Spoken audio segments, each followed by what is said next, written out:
Welcome to Deep Drinks Podcast, my favorite people on the planet. I love everyone who gets to tune in each week for this. It's my favorite time of the week, and we have a few episodes this week, so it's been a bit of a jam-packed week, so I hope you guys are enjoying it. My guest today is Kyla, also known as Notsoerudite, who is a licensed addiction counselor and psychometrician. She's a content creator who covers gender, dating, relationships, mental health, education, and socio-cultural norms, psychology. And she's a former fundamentalist Christian who is now a different kind of Christian. And today we're going to be discussing the latter part of that. So I'm very excited to introduce Notsoerudite. Welcome to the show. Oh, you're muted. Hi, thank you so much for having me. No worries. We had a couple of mishaps. You got really sick, and now you're even sick now. But you decided, like, no, I'm coming on anyway. And I just like to say, get behind me, Satan. Yeah, great job. Seriously. Yeah, my fundamental parents are like, I actually grew up with my parents being like, never acknowledge that you're sick. Like if you speak that into, like they were like that intense. So in fairness, I grew up thinking that was fucking stupid, and I would always fight with them on it. Because I've always been disagreeable. Debate comes naturally to me. But yeah, I actually grew up with my parents being like, if I would be like, I'm sick, they'd be like, I renounce that. In the name of Christ, I renounce that you were sick. And I'd be like, man, I just got cold, like chill. Yeah. My counselor, he at church, obviously there are stronger believers in different aspects of church and things like that. But one of he knew someone who just died of cancer, just randomly, just died. And it was like, they've been fighting it for like 12 months, but they wouldn't tell anyone about it because then they would be confessing that they had cancer, which was against the Kenneth Copeland prosperity gospel BS kind of type of Christianity. Kenneth Copeland especially. I'm glad you know that name. Yes, absolutely. Do I know that name? Oh, man. My mum was on welfare. I think it's the equivalent of welfare. And she sent him like $500. Like believing that it was going to like get her out of the situation or something. Like he was a big part of my growing up. I used to watch these cowboy movies with, do you remember them? The Kenneth Copeland cowboy movies? Do you see them? No. Oh, I wish I had a clip. I actually bought the DVDs just so I could watch it on stream one time. But yeah, it's wild. But so it's great that we can finally do this. What are we drinking today? I am drinking Peach Bellini. So I have like a pre-made bottle that's almost empty. It was just in my fridge when I got home. Nice. So whoever was watching my dog while I was away obviously enjoyed themselves. So then I also bought a Sauv Blanc and peach juice so I can. That's so good. Too. Yeah. So that's so good. So I initially, like, we were doing this a while ago, and initially you said mojito mix, and I was running around the store looking for like lime and like mix and everything for ages, and then I was just like, and they didn't have it, and the guy in the grocery store was like, no, we don't have it, and I'm like, and then I just came past this, and it's just like mojito mix, and I was like, that is so white trash. I love it. So I'm just gonna pour my white rum. Yeah, I'm just gonna pour my white rum into the cup. I don't even measure it. We're Australian here. It is in the middle of the day, but that's acceptable in Australia. And then pour some mojito mix over. You guys love drinking anytime. Aussies want to have fun all time of the day. That's true. Have you been to Australia? No, I just have a lot of Australian friends, like a lot. I don't know what it is, but I get along so well with like almost all Australians that I meet. I'm not sure if it's like our Commonwealth background that we can like bond over. I just find Australians are like extroverted and funner Canadians usually. So I think extroverted and funner Canadians. I'll take that. Yeah. And I find Canadians are just like a little too introverted, which I don't like. So. Well, guys. So what I want to do first, Kyla, is I'd like to just jump straight into it. So, and I'd like you to just tell us a little bit about like who you were growing up, like what kind of Christian you were, and kind of talk about, I guess, your upbringing and journey into fundamentalism, and then how that kind of ended for you. Sure. When do I drink? When's like the point? You can start drinking now. I've started drinking now, so yeah. Oh, okay. I'm just allowed to sip. Like, it's not like a drinking. Yeah, just sip. No, it's not a drink. I think that's against TOS, but okay. Yeah, chat and we'll do shots. I think like otherwise I'd be right on that, but okay. Yeah. Okay. How did I get started into fundamentalism? I guess I was raised in it. So my parents got saved when I was like 1, I think. So and they got saved in Amway, actually. I don't know if you know what Amway is. It's like a multi-level marketing that's super Christian. So they got saved at, yeah. Apparently I'm really quiet for everyone. So I'm just going to boost my mic for like 1 second. Yeah. You're fine on my end, but maybe it's because I'm using a different mic. Okay. Yeah. I gotcha. So yeah, I was kind of raised decently fundamental. Like my parents got pretty hardcore into some more like fundamental Christianity right away. Probably the most common form of Christianity in Canada is Protestant and Baptist towards non-dom with varying levels of it. Do you know if I use a bunch of words that are esoteric and don't know what they are, please ask me what they are. But there's a lot of charismatic Christians. So I feel like there's almost 2 camps of Christianity, white Christianity, I should say, in Canada, which is like the more charismatic Protestants, and then the less charismatic, the more like traditional Baptist, but not Southern Baptist, like Methodist Baptist, like more like the Northern States Baptist type. So that's kind of the main 2 forms of Christianity. And then there's little pockets of like Lutherans and Dutch Reform, but those are kind of the most popular. And my parents are very, very charismatic. Like my mom took a sword across Canada like 2 years ago to like pray for a revival or something like that. And she like had like a literal prayer sword that she would like stab into the earth and stuff. They're very intense. So that's what I grew up in. Symbolic kind of thing. Like we used to, I think I grew up in a very similar type of Christianity, but I was one of the people kind of not leading, but I was one of the fringes of my church, and I was trying to push those things kind of further with a group of people in my youth pastor, and we would go up to the top of a mountain near where I live, and we would reclaim the territory for God. You know what I mean? We would take back the enemy's territory. And I remember there was an adult shop that shut down, like sex toy shop that shut down in our town. And I was like, aha! I was like, it worked. I was like, the devil his strongholds have been taken.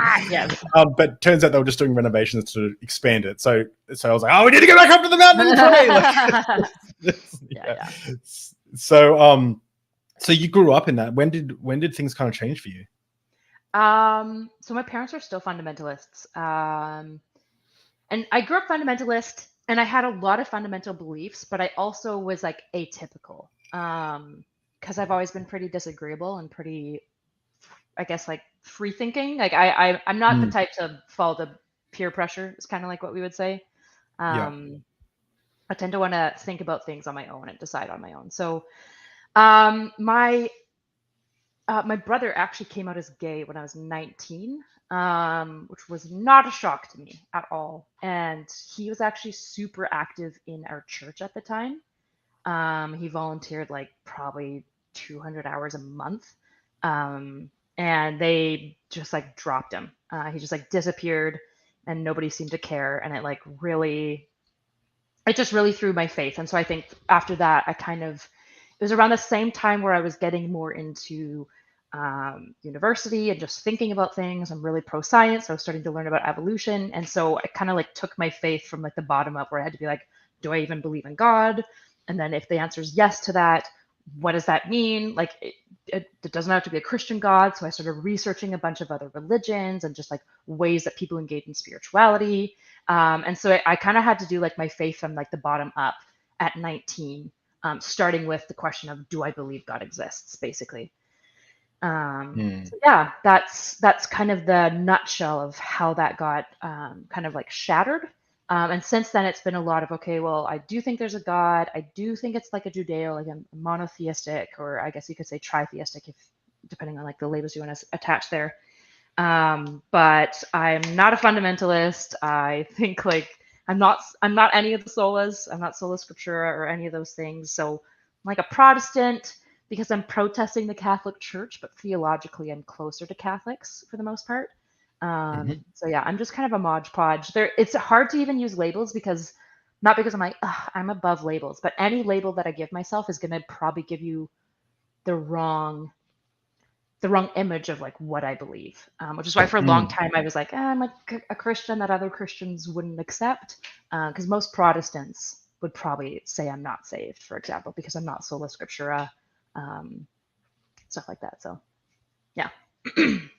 I actually noticed that when doing a deep dive into your content. I watched a lot of your discussions about God, the ones I could find, and the ones you sent me, and I still have so many questions. And I feel like it's not necessarily because it's you seem to have a very matured, I guess, intellectually honest version of Christianity. At least that's what I can see from the outside. And I just, it's interesting to me because a lot of the same. So for your audience, for those who don't know me, I was a Pentecostal youth pastor. I spoke in tongues. I laid on of hands. I did all of that, and now I'm an agnostic atheist. I don't believe. But for me, my deconstruction process. Well, I guess you kind of deconstructed, but it wasn't away from the faith. You just kind of deconstructed your faith. But for me, my deconstruction led me to. I went to, okay, how do we determine a realistically true, like a true worldview? Like what do we do to determine what's true and what's not? There's a quote by I don't know if you know Matt Dillahunty. He says, I want to believe as many true things and as little false things as possible, and that kind of became a bit of my mantra. So what I did, because I grew up, were you a young Earth creationist? Like, did you believe in Noah's magical zoo boat and like? Yeah. Yeah. Oh yeah. That's deep. Oh yeah. We have this connection that no one else will understand unless they've also been a young Earth creationist. Like, it's like, did you know that carbon dating's a lie? Yeah, exactly. Yeah. I think real. Yeah, it's so funny. You bring up like the God delusion or something like that, and people will go carbon dating, and it's like he doesn't even mention that in the book. Like he doesn't, like, well, not that I remember anyway. Like it's like such a non-part of it all. Yeah. But yeah, so for me, I kind of looked at my Christian worldview, and I kind of like and you know this stuff way more than me. So I'll try to explain it with my small brain. You use big brain to kind of interpret it for your audience, okay? But essentially, I'm not a scholar by any means. but you know brain stuff, right? You like psychology, neuroscience, right? yeah. Neuroscience, yeah. So like I had, my God belief was attached to all these smaller beliefs, and these smaller beliefs were like prayer works, the Bible's inerrancy, the family tradition, my social structures, that it's very hard to change if everyone around you is a certain way. If I grew up in Afghanistan, I'd probably be a Muslim. If I grew up in the south of the US, I'd probably be a conservative Christian. And I kind of looked at those things, and I tried to break down each one at a time and go, okay, is there good reason to believe these things? And I kind of came to the conclusion that I didn't have sufficient evidence to warrant belief on any of them.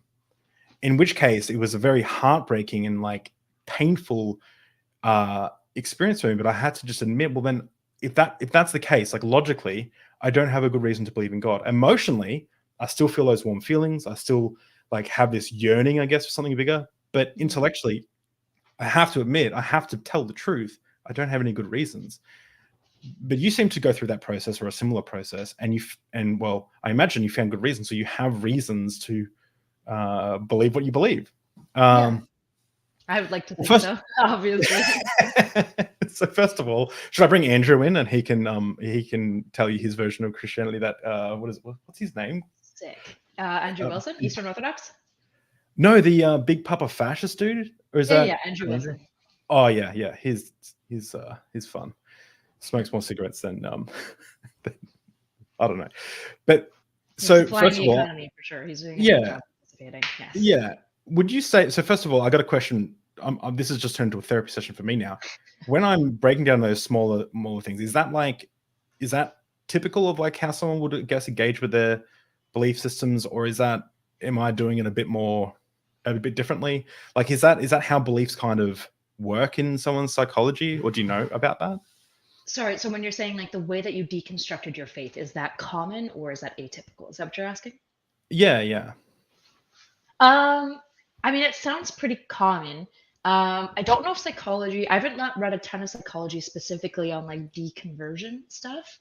So definitely appeal to somebody else over this. But I would immediately go back to like existential therapy and like CBT theory, which is like we have kind of three primary things that inform us about the world. It's our view of self, our view of others, and our view of the world. And our faith is obviously informs our view of self. Our faith informs our view of others, and our faith informs our view of the world. So if you're like deconstructing the faith, you have to extract it from all three of your most core stabilizing beliefs. And in existential therapy, for example, we say that people need to come into therapy when like one of these legs of the stool get kicked out. Whereas if you're deconverting, all three of your legs kind of get kicked out. Like you're in this deeply destabilized position at that time. And so it sounds like the way that you deconstructed it, I would say like more like Nietzsche would probably have like more to say about the process by which you did that. I think the way that people wrestle with letting go of their faith is probably very different. It sounds like you're very intellectual. So probably part of the way that you coped and managed through that major identity shift is through some level of like intellectualization, whereas it sounds like, so like emotionally I still have that pull a little bit. It sounds like there could or could not be some emotional work that's still like attaching you that maybe you have or haven't done. I don't know if that really answers your question well, but that's like the way I would think of it. It does, in that with the intellectual. I'm not a smart man, but I know what love is. That's my favorite quote. But I hope you know the reference. But essentially, like fundamentally, I believe that the best way to determine what's likely true or not is through our intellect, through rational thought, logic, reason, not through like faith or hopes and dreams.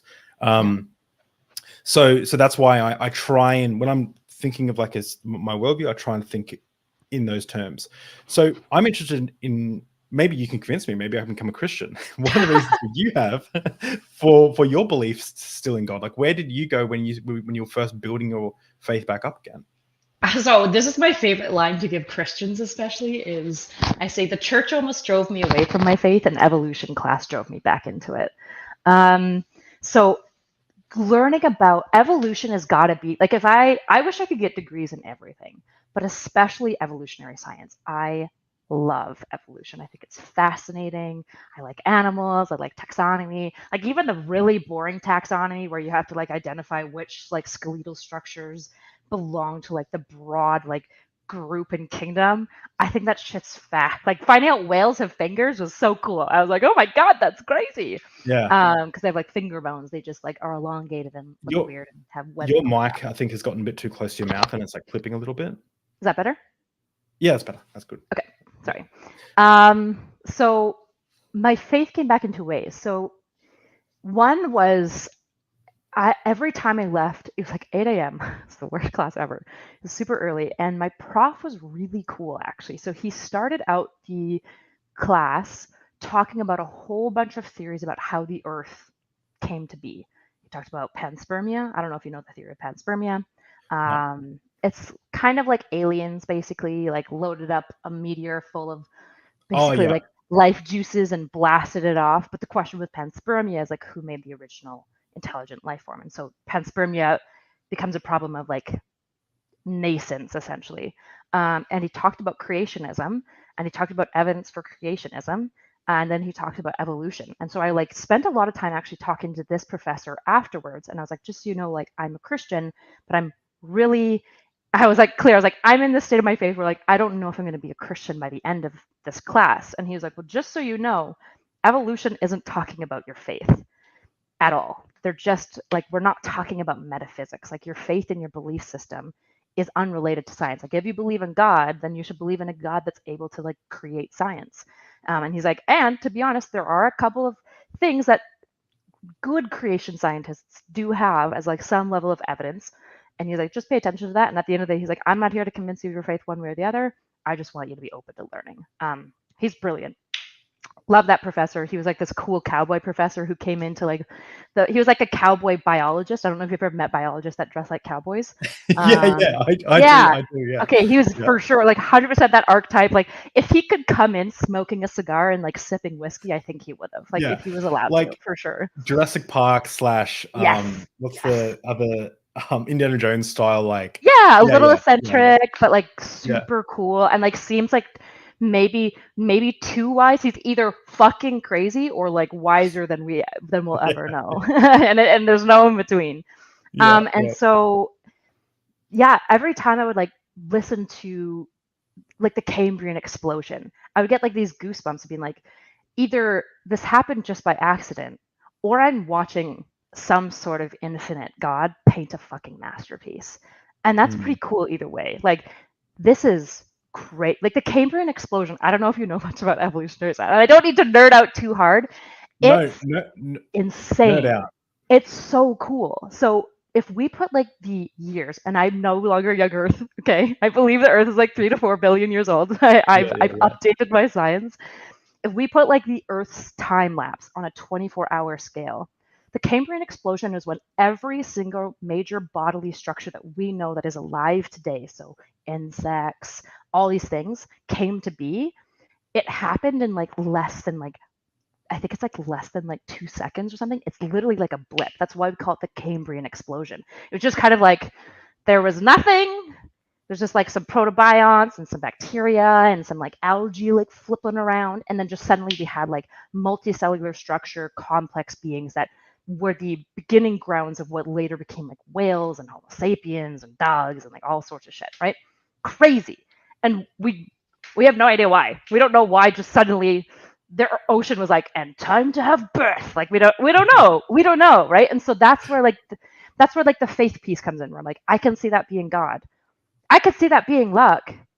I just fundamentally believe in God. And the reality is like the God of the gaps question, everyone has to believe in something a little bit, right? You have to believe it's just random chance. And I'm believing that like there's an intelligent creator like doing this. And when it comes to things like Cambrian explosion or like the eukaryotic flagella, I think this is where like when we have these gaps, it's like maybe my faith will be eroded over time, but I don't know what I fill into these spaces. And this isn't the only thing that convinced me of God, obviously. Yeah, of course. I had a very similar. The more I like watch your stuff, I'm like, fuck. There's so much similarities between our thought processes in things. Because when I started learning about evolution as well, I almost got teary in some moments. Like it felt spiritual. Like it was like I looked at my dog and I was like, we have a beagle, and I was like, you've survived like 3 point something billion years of evolution. Like, and we just cut your nuts off. Gone. Like 3.4 billion years of surviving. Gone. Yeah, and now you're tiny, but it's like you look at pugs and you're like, ooh, this genetic line has survived for 3.4 billion years, or however long it is, and then we just like ended it because we didn't want we wanted the convenience of like, that is wild to me. That is so wild to me. But like looking at like, you know, entire species that we've never even seen, like species of trilobites, and you just go like, this was here way before humans ever were, and it will continue, and it's just there. And like they lived and died, and we didn't even notice. Like it's crazy, and it made me feel really connected to things. In fact, it actually informed a lot of my vegetarian. Like I became a vegetarian at that stage because I started to think more about animals. I'm not necessarily a vegetarian anymore, but I was a vegetarian for like 6 years. But it was for me. It was like a really it was like a whoa, holy shit! Like the life is so much bigger than I thought. It was not just like 6,000 years ago, God like zapped a few animals into existence, made some humans. Like it actually was more beautiful. It was more awe-inspiring. It was incredible. But something you said there, and I asked you beforehand if I could push back, and you said yes, you like it, so like happy to engage. But the when you said that, I guess everyone has to have faith in something. You said something that I agreed with, and then you immediately said something that I didn't agree with. So you said that we don't know why the Cambrian explosion just exploded, why there's all this life form that just like all these vertebrae and, you know, different things, and you can say it more intelligently than I can, but we don't know why that's the case. And then you go on to say, so like for you that's God, for you that's why like God did that, right? Or like that's that God is behind that. And for me, I don't necessarily think it's random chance, but I go, my answer is we don't know. I just stay at that. I don't know. I don't know why it happened. What do you think about doing that and just leaving a gap there? Like for like abiogenesis, people go, where did, you know, Kent Hovind? I'm not sure if you know who Kent Hovind is, but you know, where did life come from? That's the first evolution of biology of life or whatever. And it's like, where did that come from? Well, I don't know. I don't know the answer of that. There's some really interesting concepts, but I have to stay at I don't know at this stage. I can't fill it with, I can't say it was random chance, because like that like if you look at it statistically, that's quite unlikely as well. But then I can't say God the same way I can't say fairies did it. Like how what do you think about that? What do you think about just stopping there? Yeah, so that's where William James became really essential for me, because I think that that's a really Religious important, experience? He wrote the something of religious experience? a will to believe. Oh, okay. I don't Yeah, maybe it's it's his, he gives like a Stanford public speech basically called "A Will to Believe," yeah. and he talks about this idea of essentially skeptics, cynics, and believers. And I'm not sure if you're familiar with William James. He's one of the fathers of psychology, but he's also really into spiritualism. Even though he was a founder of a bunch of major mathematical, like he's a brilliant genius, and was Yeah, he wrote super the into spirituality. Loved witches. He thought witches were so cool. Yeah, he wrote the Varieties of Religious Experience, which I've tried to read like 4 times and I just can't get through it, just Yeah, because it's so he's dense. dense. But Yeah, yeah, yeah. He's so smart. He's a crazy smart guy. He literally was just a mathematician, and he's like, I'd rather make my own field, and then just fucking made psychology. Like that's William James. Like this guy is cool. brilliant and odd, and that's what's kind of interesting to me. It feels like a lot of people I know who like maintain their faith, if they're intellectually honest, have to be like kind of this weird eccentric scientist type. Like I don't know if you know this, Andrew Huberman is actually he's a neuroscientist. He's a very acclaimed neuroscientist, and he's actually a Christian as well. He believes in God. He doesn't believe in God in like the Protestant kind of way. He's going to be a little bit more like I am. But yeah, he absolutely believes in like a Judeo-Christian God, which a lot of people don't know about him. And so in A Will to Believe, he talks about basically this question of I don't know.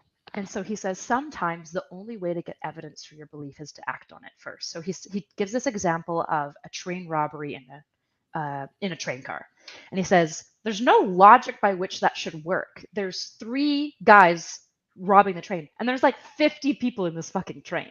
There's no world that they should be able to take control of 50 people. Like 50 people can just rise up and take on these 3 guys.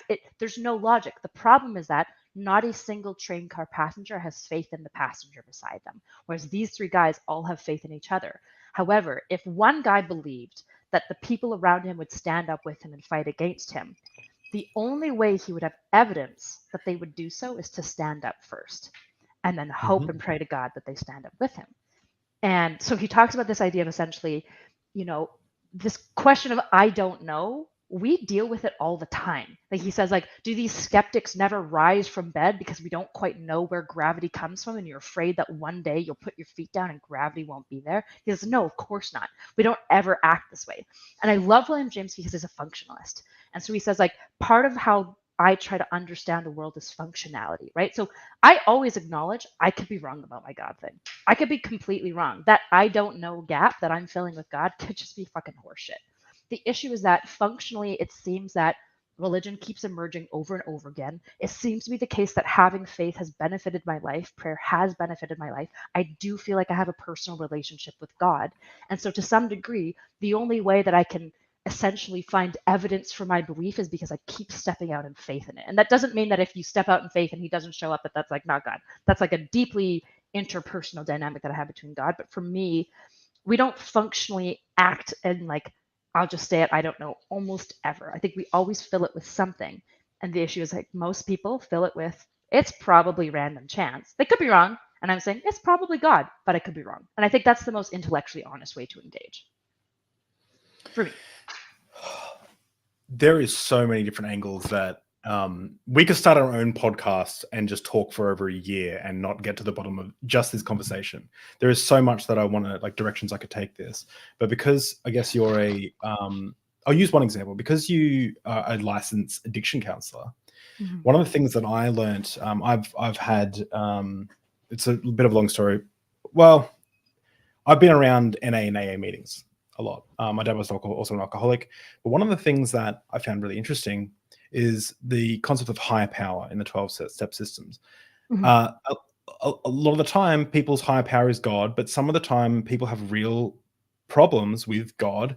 And so I've heard people say that their God or their higher power is a truck, because a truck can drive past 7 bottle shops a day and not go into one of them, and he can't do that. So that's a higher power. Or I've heard people have high powers that are the universe or something else. And when I was in part, when I was deconstructing my faith, I was testing prayer. I struggle with anxiety, panic attacks sometimes, and I've got OCD or pure OCD. And and I was having a really bad night, and I decided to pray when I was in the process of deconstructing to try and remove my anxiety, asking that it will be removed by the next morning. And instead of praying to God, I thought to myself, hang on, I'm going to pray to something else. And I prayed to a jug of milk. Or it might have been to myself. I might have said, David, I pray that, God, that you'll remove the anxiety tomorrow morning. The next morning, I woke up feeling like on top of the world. I felt like incredible. I felt awesome.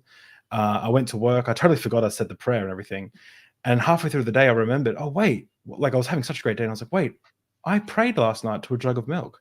And I thought, and I was like, if I prayed to God, this would have been evidence to me of God's miraculous power, that he healed me of some anxiety or calmed me or gave me shalom.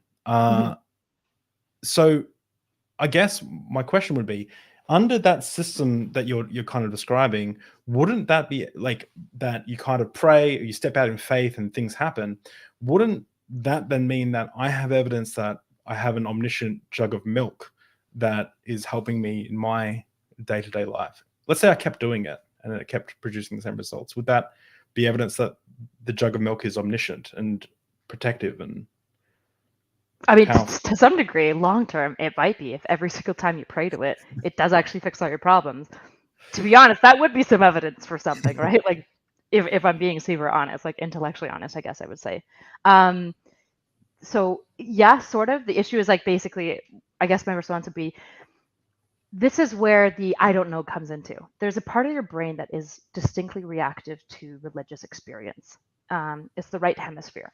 And so when nuns experience like a moment with God, for example, and we throw them in the MRI, this part, kind of this temporal lower part of their brain just lights up like crazy. And what's interesting is that we seem to be able to induce this through hallucinogens as well. Hallucinogens kind of light up a whole bunch of your brain, but it really does seem to have this. And every single person who has that part light up reports having a spiritual experience. And so there's this complicated question of, okay, well, we evolved as creatures to have this part of our brain that reacts to religiosity. That's clear. There's something to do about the fact that religion emerges universally, just like language does and just like music does. That means something. That means something deeply fundamental about Homo sapiens. But it doesn't mean God's real. It could just mean that religious beliefs are necessary to like aggregate more than 250 Homo sapiens in one spot. And any successful large group of Homo sapiens all evolve this capacity to have like a religious experience. The problem is that, again, we go to this like I don't know space. Is it possible that it evolved so that like the most competitive Homo sapiens evolved this religious part of their brain to react so that they could basically be connected to each other in a unique way? Or did God put that and like evolve that into us so that like he had a specific part of our brain that is reacting to him because he's both the God of science and the God of everything else?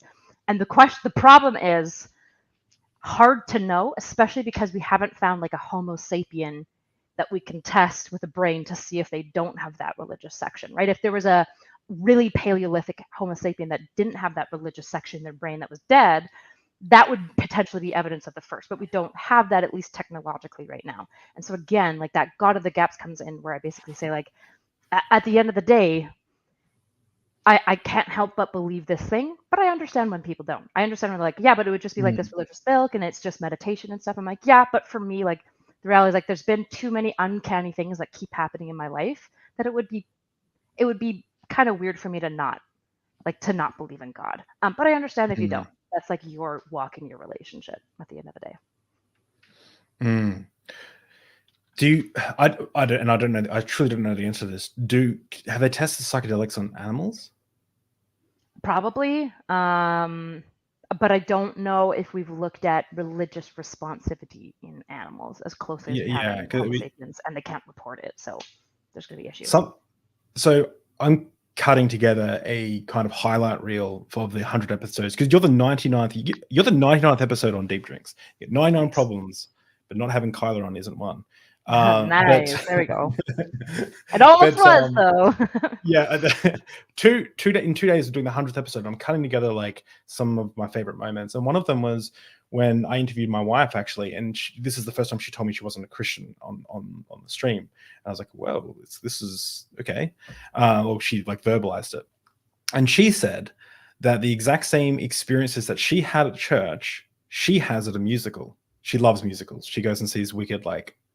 She's seen Wicked like 10 times. It's ridiculous, like how much she sees that movie.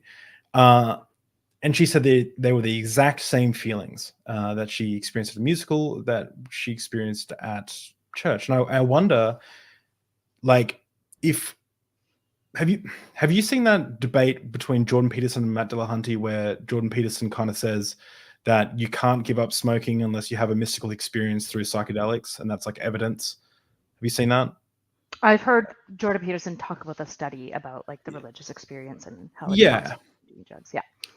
Yeah. So the problem, I guess this is kind of a cart before the horse kind of thing, because like, how do you define religious experience beyond? So like, was my wife having religious experiences at musicals, or was she not having religious experiences at church? And I've seen my wife at church crying on her knees, looking very much like a religious experience that everyone else around her was having. And then now she's saying that, well, she had similar experiences at musicals.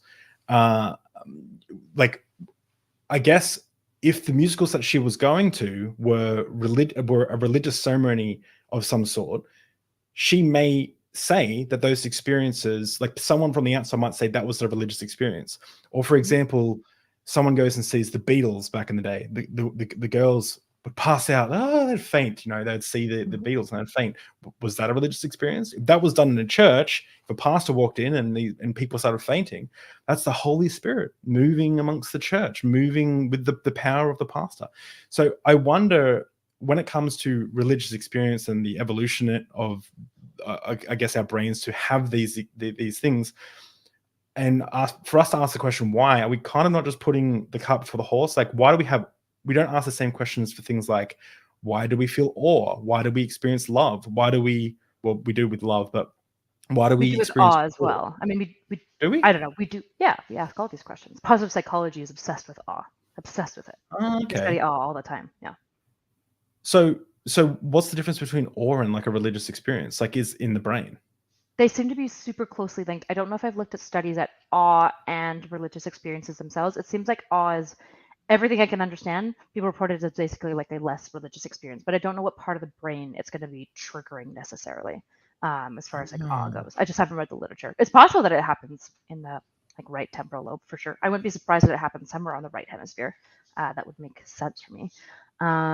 I don't know. I'm not sola scriptura, so for me, I'm like, why can't God be moving in like all of these spaces? Like, why isn't it possible that like because you're willing to have faith, like He responded, or perhaps like all that you needed to learn in that moment was to believe in something outside of yourself, right? And so like this is the issue with metaphysical claims. I can come up with an answer for God for everything. And this is why I'm willing to have these conversations, but I'm not going to pretend like it's going to convince you, and I'm not trying to proselytize. No, and I'm not trying to swindle you out of your faith or anything. Yeah. Like, I can give you a million reasons as like, well, it's possible that this was going on. It's possible that God was like acting this way. C.S. Lewis has this great line of like, how do we not know that somebody's engaging in the like way that is like so close to God that like God is honoring it anyways? Like, who are we to limit how God wants to act in people's lives? Who are we to say that like just because you're not worshiping God but you're just having a Beatles experience, like God wants to somehow like limit you from experiencing like this moment of reverence and connectivity to other human beings if He's like put that in us? What makes us believe that God would be like, that could only happen in this fucking stiff ass church with like shitty music, like why would that be the case necessarily? Like, if somebody's engaging in worship at their at like highest peak of excellence, isn't that to some degree like worship and praise, because it's like that's what God theoretically designed them to be? And when they're doing this music at their peak and everyone's enjoying it, like that's exactly what God wants for humans. And so I could give you all these reasons, and part of why I've been like hesitant to is like none of them are going to be compelling, because at the end of the day, metaphysical claim, and it's an interpersonal dynamic. And so I think at the end of the day, you kind of have to decide for yourself. Like, this is why I'm very like, it's just your journey. I can answer mine and you can be dissatisfied with it, and that's okay, because I'm really happy. everything that's happened to me, I haven't had skim milk moments, but I've had moments where I was like, hey, God, if you don't show up like today, right now, I'm out. And then this like random old lady would come up to me and be like, hey, I know you've never met me. I'm super sorry to intrude you, but I just wanted to, like, I felt like God was telling me that you needed to know that he loved you and to like give you this hug. And I'd asked God to tell me that he loved me in a physical way, literally a second before. And so like I hugged her. Maybe it's just the omniscient skim milk, but maybe it's God. And the reality is like, it just makes sense right now for me to believe that it's God. And I keep having experiences like this to the point that like the reality is like I don't know if there's much that would take me away from my faith because I'm just so satisfied in it that it's like even if it's not literally true, it's so functionally true for me at this point that like and which is why I'm like very okay, like you're on your journey, do your thing. I disagree also. That's your that's totally cool. I think most people like don't change belief systems. I think most people change belief systems for, and you can correct me if I'm wrong actually, because you probably know, but people change their belief systems not because of evidence but because something outside of their control, I guess, kind of like for me, I had a gay friend who was being ostracized by the church. First episode of Deep Drinks, actually. He was closeted for 45 years and came out and everything. Yeah. I met him in ministry college. And so we started looking at scripture together. And that was a big catalyst for me, and getting very angry with how the church was treating things to do with the LGBT community. That was like a really strong motivating factor for me. And then I also had a very strong interest in science. If I didn't have that interest in science, and like I wasn't like inspired by science, and I didn't have that friend, I might still be in the church. Like, it's not like someone could come and present to me evidence. Usually, and I think this is where the angry atheist type comes in. It's like someone hurt you, God, you've been hurt by God, and now you hate God. And it's like, that's not true. But there's also probably some truth to that, where the need, I don't know. It feels like there needs to be a catalyst for change. Like, it needs to be a reason why someone would change. Maybe you move to a new country. Maybe you're changing your identity. Maybe like, I don't know. Who knows? So this is where when everyone says like I'm all I care about is like the rationale and intellectualism. This is where like my DBT training immediately comes out, where I'm like, that's very rare actually. Very few people are only pulled away from faith because they're exclusively intellectual qualms. It's almost always some sort of emotional qualm that triggers the need to look into it, and then they're intellectually dissatisfied as a result. And I think that's because DBT would say that's because a wise mind recognizes that both intellectual and emotional realities are real and they matter, right? That it's this piece of like, there's some things that are going to be capital T true that we can kind of only know at an emotional level, and we don't really have like a good intellectual explanation for it, but we do know that that's true. And I think that that's a key part of wisdom.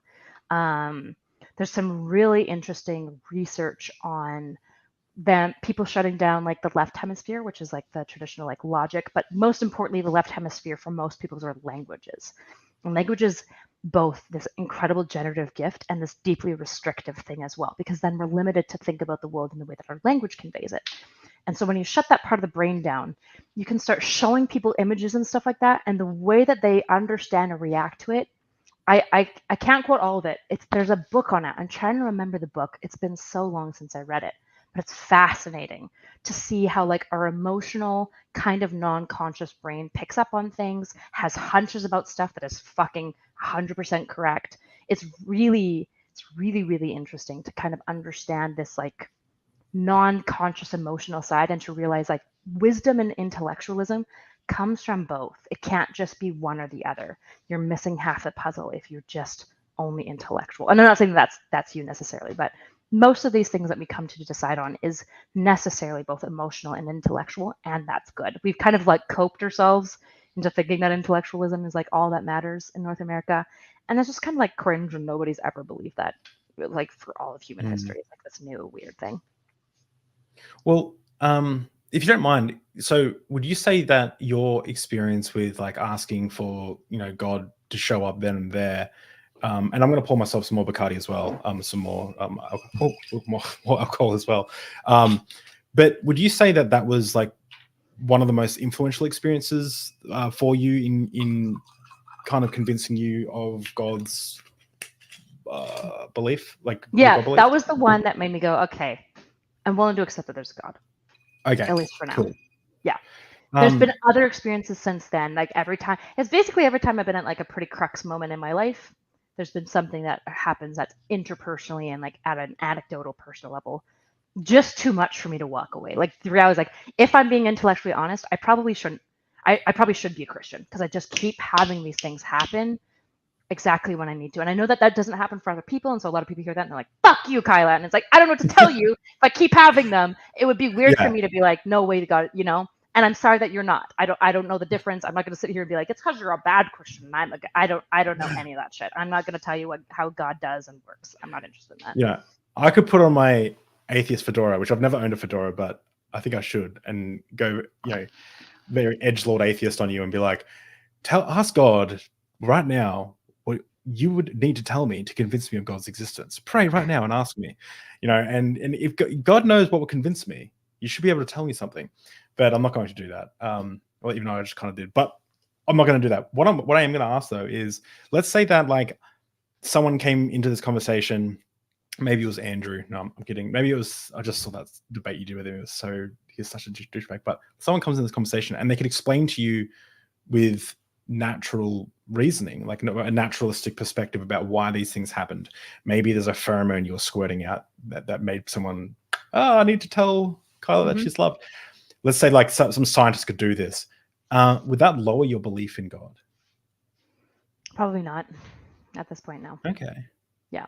So, 10 years ago, yes. Now, probably not. It's the same way, like, if somebody's like, if I told you why you love your husband is because of like these simple factors and I could like recreate it in a lab, I'd be like, you probably couldn't. And also, that's just not what love is. Love isn't just like oxytocin, proximity, and like all these things. Like, there's also magic to it. And get fucked, basically. And if this is getting too deep and fucking weird, let me know. But if that's not the case, if that's the case that it would have convinced you 10 years ago, but it wouldn't convince you now, what would you say the main reasons are for your belief now? And if this is too personal, we can move on. But it's essentially like this extremely close personal relationship that I feel like I have with God. It feels like there are moments where I pray and I get really clear answers that have been really, really targeted at key private issues, whether that's from somebody else. I kind of like have the view of like, you should have 3 witnesses for things. So like a personal one, like I feel like God said this, and then somebody else that you haven't told this to kind of confirming the same thing, and then somebody who doesn't know you, unrelated, confirming the same thing. I've had those sort of instances happen often enough at this point that I guess I was gonna say, if God came down and was like, just so you know, I ain't real. I don't know. It's like, to me, like there's always going to be this realm that we call magic. It's like the infinite unknown, and somewhere in there God fits. And I'm okay with that because I think it's functional, if nothing else. But also it's meaningful for me. It's like deeply, deeply meaningful. It gives me a lot of joy. That's super interesting, because you just said if God came down, or like, it couldn't be God because that's like, it doesn't work. But it would be like an oxymoron. Like an ancient lizard alien overlord came down and said God's not real, you would still kind of believe because of these. It's like, who made you? yeah. So interesting, because like I've said, like I said at the start, I've had experience. I've spoken in tongues.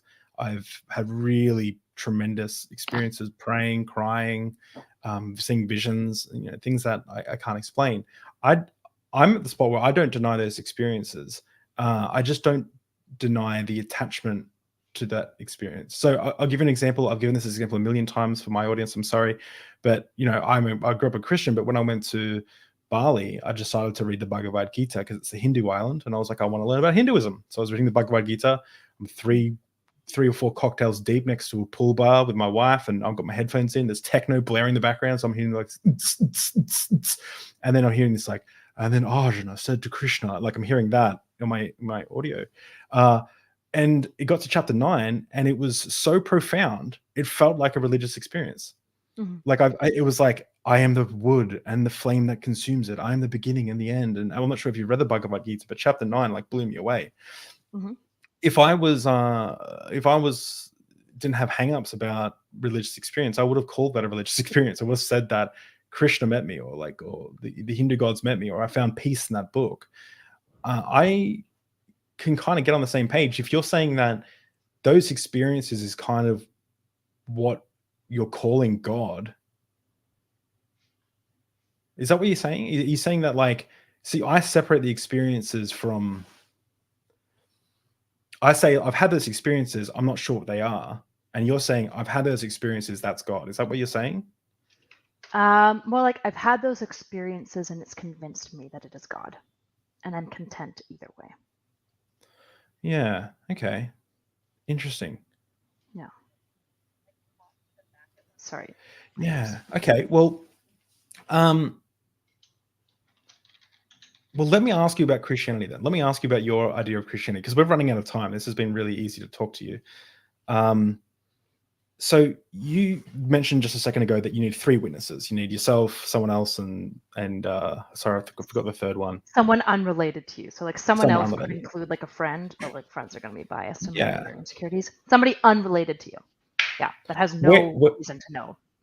Where do you get? Is that just is that a biblical idea, or is that something that you got from somewhere else? Yeah. Yeah, it's a biblical idea. God, now I can't remember where it's from. I'm sure I can like Google it. You're a real Christian? You don't even memorize the whole Bible? Yeah, it actually comes from like my funny land. I just feel like it's I like threes. I like threes for everything. So like even non-religiously, like before I confront a friend on an issue, for example, I wait for 3 examples of it happening. I just think 3 is a solid number. There is some like religious stuff for it, but the reason why they picked 3 is in part because 3 like is a meaningful number to the Hebrew people. So yeah. Yeah, 100%. So I'm sure I can find it in the Bible though. It is from no, that's fine. That's fine. I'm not going to start quizzing you on Bible stuff, but like but I guess my question, and then I think some Old Testament stuff is where it comes from. Yeah, and there's a reason video games. I used to be an indie game developer. I never developed anything amazing, but I taught video games, and 3 is a huge thing. You know, you attack a boss 3 times. The 3rd time is always the one that kills them. But so I'm kind of confused where you stand on what parts of the Bible are literal or true and what parts are not, because you and excuse me for sounding, again, putting on my atheist fedora, but it's like you're just picking and choosing what parts of the Bible you accept and what you don't. I know that you're more intelligent than that, so explain to me how do you? Well, that's a poor way of saying it. I know that you have greater reasoning behind that. So what parts of the Bible do you accept and what don't you accept? So I accept all parts of the Bible. I just don't take them as like sola scriptura. As far as like, for example, I understand that there's a very important cleave between ceremonial law and moral law. I understand that. I understand what the second covenant represents. I'm a Christian, not an Orthodox Jewish person. So the second covenant is essential to my faith. God, the simple answer is exegesis, eisegesis, and divine revelation, but that means nothing to anyone. So so if you want to know how I read the Bible, it's super complex. So typically, I'm aware that we don't have the original transcripts of almost anything.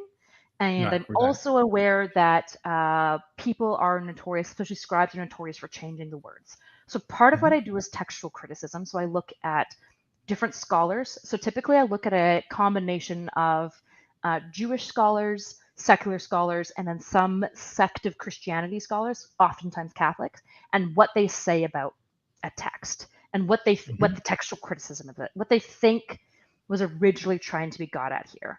And then I also look for emergent themes across passages, because if I believe that like God kind of is this moving, I kind of view God as like this ultimate philosophy king who's been like kind of moving and shaping and like pulling humans closer and closer to what he actually believes is goodness.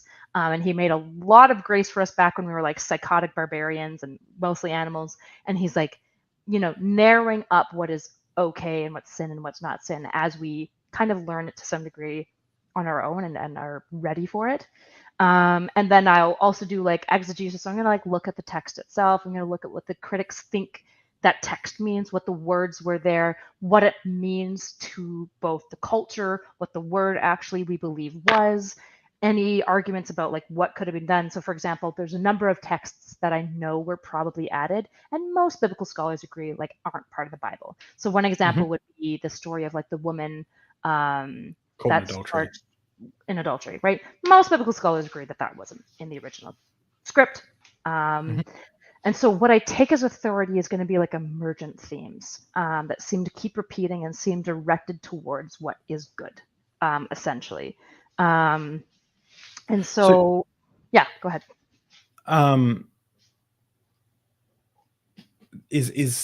Sorry, I just got distracted by Digital Hammurabi in the chat. That's Dr. Josh Bowen. He's a seriologist. So when it comes to like, do you know much about Marcion of Sinope? Yeah. Okay. So what do you? This is so great. I don't like you. Just know it's so easy to have a conversation with you.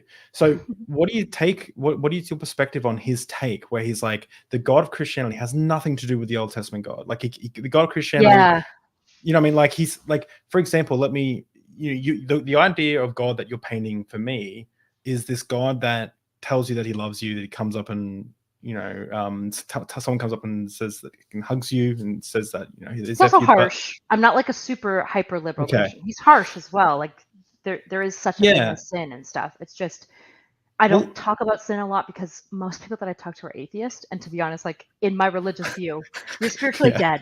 I don't really care. Like this sounds really harsh, but the reality is like it doesn't really matter. Well, the issue is like, why would I care about the sin of an atheist? Like you're not even saved.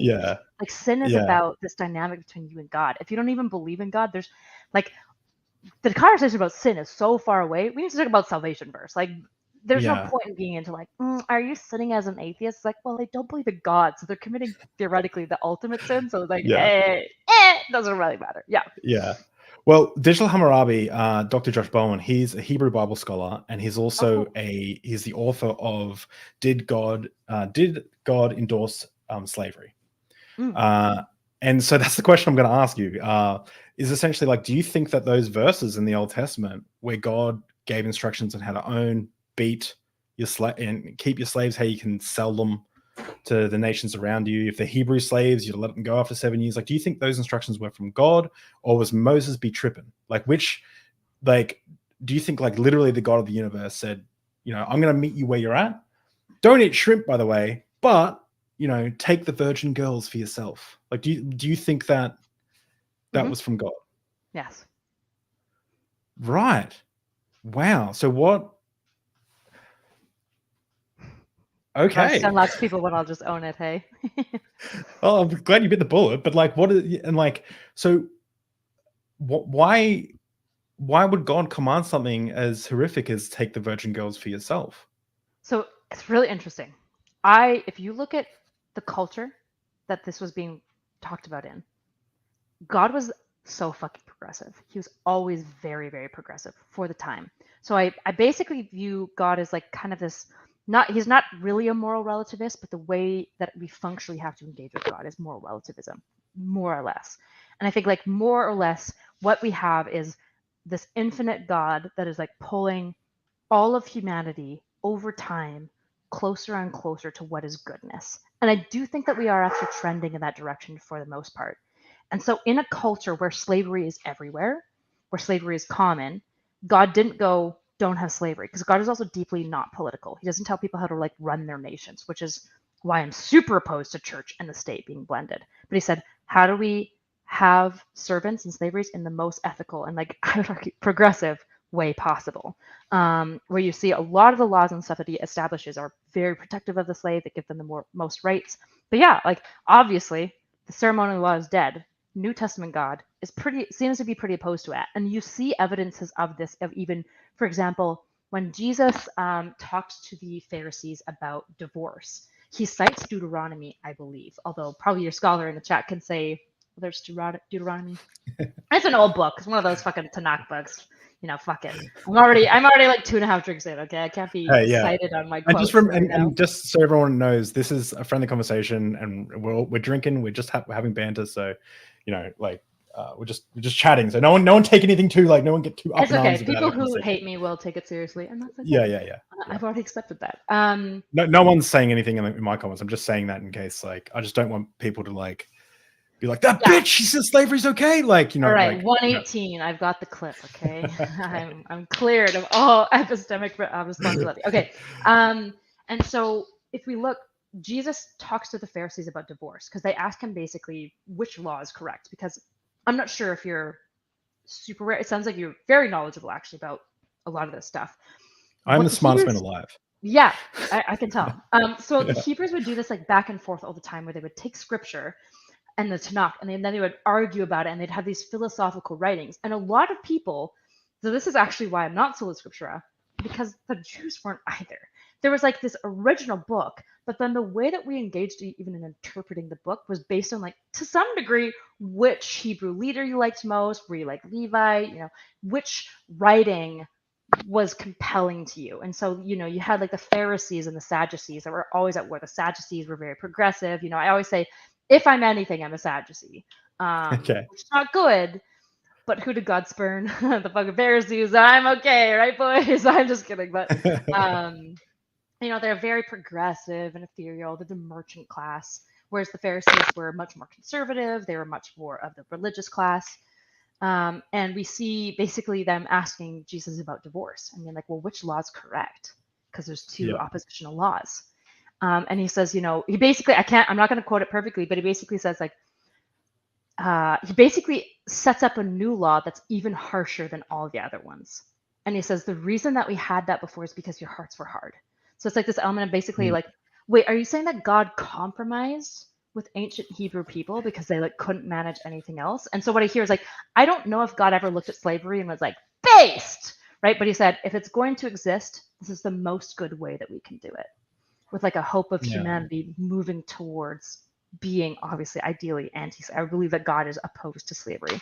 And so a lot of people look at this as God approved of this culture at this time. Whereas if I view God as this timeless, immortal, omniscient being, how must he view humans? He must view us as not just a single lifetime, but as a generational story of humanity. And that he's pulling along, just like we have 2-year-olds that we kind of let them slap their siblings. It's not okay, but it's not the same as a 15-year-old slapping their siblings. It feels I kind of view God's relationship to humanity like that, where he's kind of pulling us in the direction of hopefully you guys can be mature eventually. You guys can handle tough conversations like being gay and that sort of thing. Turns out we're not ready for that conversation, apparently. And that's kind of how I view it. Not as a sign off of being yes, slapping your, no parent looks at their 2-year-old and goes, yeah, slapping your siblings based, right? We go how do we deal with our anger? What are ways to manage it better? If a slapping of the sibling occurs, here's some corrections, but also here's some redirections. A 1-year-old, you're not even going to yell at them for slapping their sibling. I've got an 11-month-old who viciously attacks my face, and I laugh it off. It grabs my nose. Exactly, right? And so I guess when I view God as this timeless being, I'm how must he view humanity? And I guess maybe it's cool. I don't know, but that's the way I view it. Can I push back a little bit on that? Because am I allowed to push back on that? Are you okay with that? I want to just get permission because stuff gets a little spicy. I just don't want you to feel pressure. So Dr. Josh went through in his book, literally it's this thick. He went through every single slavery law in the ancient Near East for every culture. And there are some cultures that were far more progressive than the Hebrews. I think in the Code of Hammurabi, I think it's only 3 years that you're to keep a slave at one stage. And Where then the Hammurabi? Where were the Hammurabi? I'm just not familiar with the group. The Code of Hammurabi. The Hammurabi. Oh my gosh. Is it African? Is it Middle Eastern? Is it Hammurabi? Was the 6th king of Amorite First Dynasty of Babylon. I should know that. Babylon. So right in the nook where the Israelites were enslaved. So that's the first thing. But the second thing is, why could God say? I've got a couple of things. Let me get them out, and then we can talk about them. But you can decide which one you want to talk about. Why could God say, "Don't mix fabrics"? You'll be put to death if you do that. But keep slaves. Why could he say, "Don't eat shrimp"? But you can keep slaves. Thirdly, let's run down your line of thinking, okay, and say that God was working in the time. Would God work in the time? Like, let's say prostitution or sex work was just as common, I guess, today as it was, as slavery was back then. If God wrote a book now, would his commands be, anal on Thursdays, oral on Tuesdays, no sex work on Saturdays? Like would he create rules so that like you can do, you can have an orgy on Sundays, use lubricant Wednesdays? Like, what would God make rules around sex work today? Or let's bring it even closer to the original, when it says take the virgin girls for yourself, right? So that's these girls are products of war. They're slaves taken for war for yourself, for the purpose of being raped, for taking as wives. Let's say if child sex work was, and this stream is now demonetized, thanks Dave, but let's say child sex work was popular, would God create rules around that? Okay, so like blonde girls get to get thrashed by a bunch of like men they don't want to be raped by on Wednesdays, and then brunettes on Thursday. Like, would God work in those systems, or does your response inside you say, fuck no, God wouldn't do that, that's not God? Because that's the reaction that I get when I think about slaves or take the virgin girls or any of these ancient laws. If God can say don't eat shrimp, he can say don't own other human beings as property. Sort of. The issue is like, so there was no death penalty for mixing fabrics, just to be clear. That's not correct. Really? No, it's not a death penalty for mixing fabrics. Wait, isn't it to be stoned to? I don't believe so. Everything I looked up, death, what consequence? Oh, I might have got that wrong. That's okay. Mixing fibers. Oh yeah. So Leviticus 19: you shall keep my statutes. You shall not let your cattle breed with different kinds. You shall not let your field. You should not sow your field with two kinds of seed. You should not wear your garments of cloth made of mixed material. You should not sow. Deuteronomy 29. So I know that he gives a statute. I wasn't under the pretext. Yeah. But regardless. Anyway, so back to the point. Like, do you think that God would allow these things and say no, don't eat shrimp? Yes, sure. Okay. For a couple of complicated reasons. Number one, probably in part because shrimp, I think it was very likely to kill you. Same with pork. They just couldn't cook it at the proper degrees, is my understanding. Okay. Yeah. And so saying do not eat something is. Well, what about wearing fabric of two mixed types? Yeah, that's in Leviticus 19, as we said, and I think that's and got a whole list of purity laws in general. The issue is, for me, would God say this? Yes. Is this didactically what God cared about? Not necessarily. I think when we're looking at the Old Testament, it gets really complicated because I think the relationship that the Hebrews had with God is very different than a New Testament Christian, right? There's all of these laws. Do I know that God cared about all these things necessarily? I'm not really sure. I'm just not sure about this. Could he have said just no slaves? Probably. He probably could have. He probably could have had more progressive laws, but he didn't. Do I know why? No, I don't know why. I also don't know the original scripts, so I don't have I can't answer for all of this by itself. But yeah, sorry, and I don't mean to throw you in a big, I'm not trying to get you or anything. No. What I look at, but I'll bite these bullets, right? First of all, I believe that God gets to decide what's good. Full stop. Okay. I'm not Catholic in that way, where Catholics would kind of argue that God is beholden to goodness. I would say God just decides what's good. Full stop, whatever that looks like. If God says it's good, it's good. I guess essentially when I look at these things, I don't look at this as God being yeah, I fucking love slaves. I look at the emergent themes and principles of how these laws came about. He asked for things like purity from his people. He had these conversations about the way that we engage in war and stuff like that. I don't really know what it means to a culture to take virgins. I imagine that it has more meaning than the way that I understand it, where it just sounds like they're raping kids. But I'm not sure. I'll give you the apologetic for it is, where were these young girls supposed to go? They were that I don't give a shit about that. I don't give a shit Yeah. about any of that. That's Okay. not what I'm Okay. interested in. Yeah. It's also possible though that God just like did things that I would look back at and say, this is horrific. Essentially, the way that I reconcile that is two ways. Number one, I still look for emerging patterns of the way that God acted, right? If he's consistently more progressive and like asking for greater kindnesses to people, that tells me something.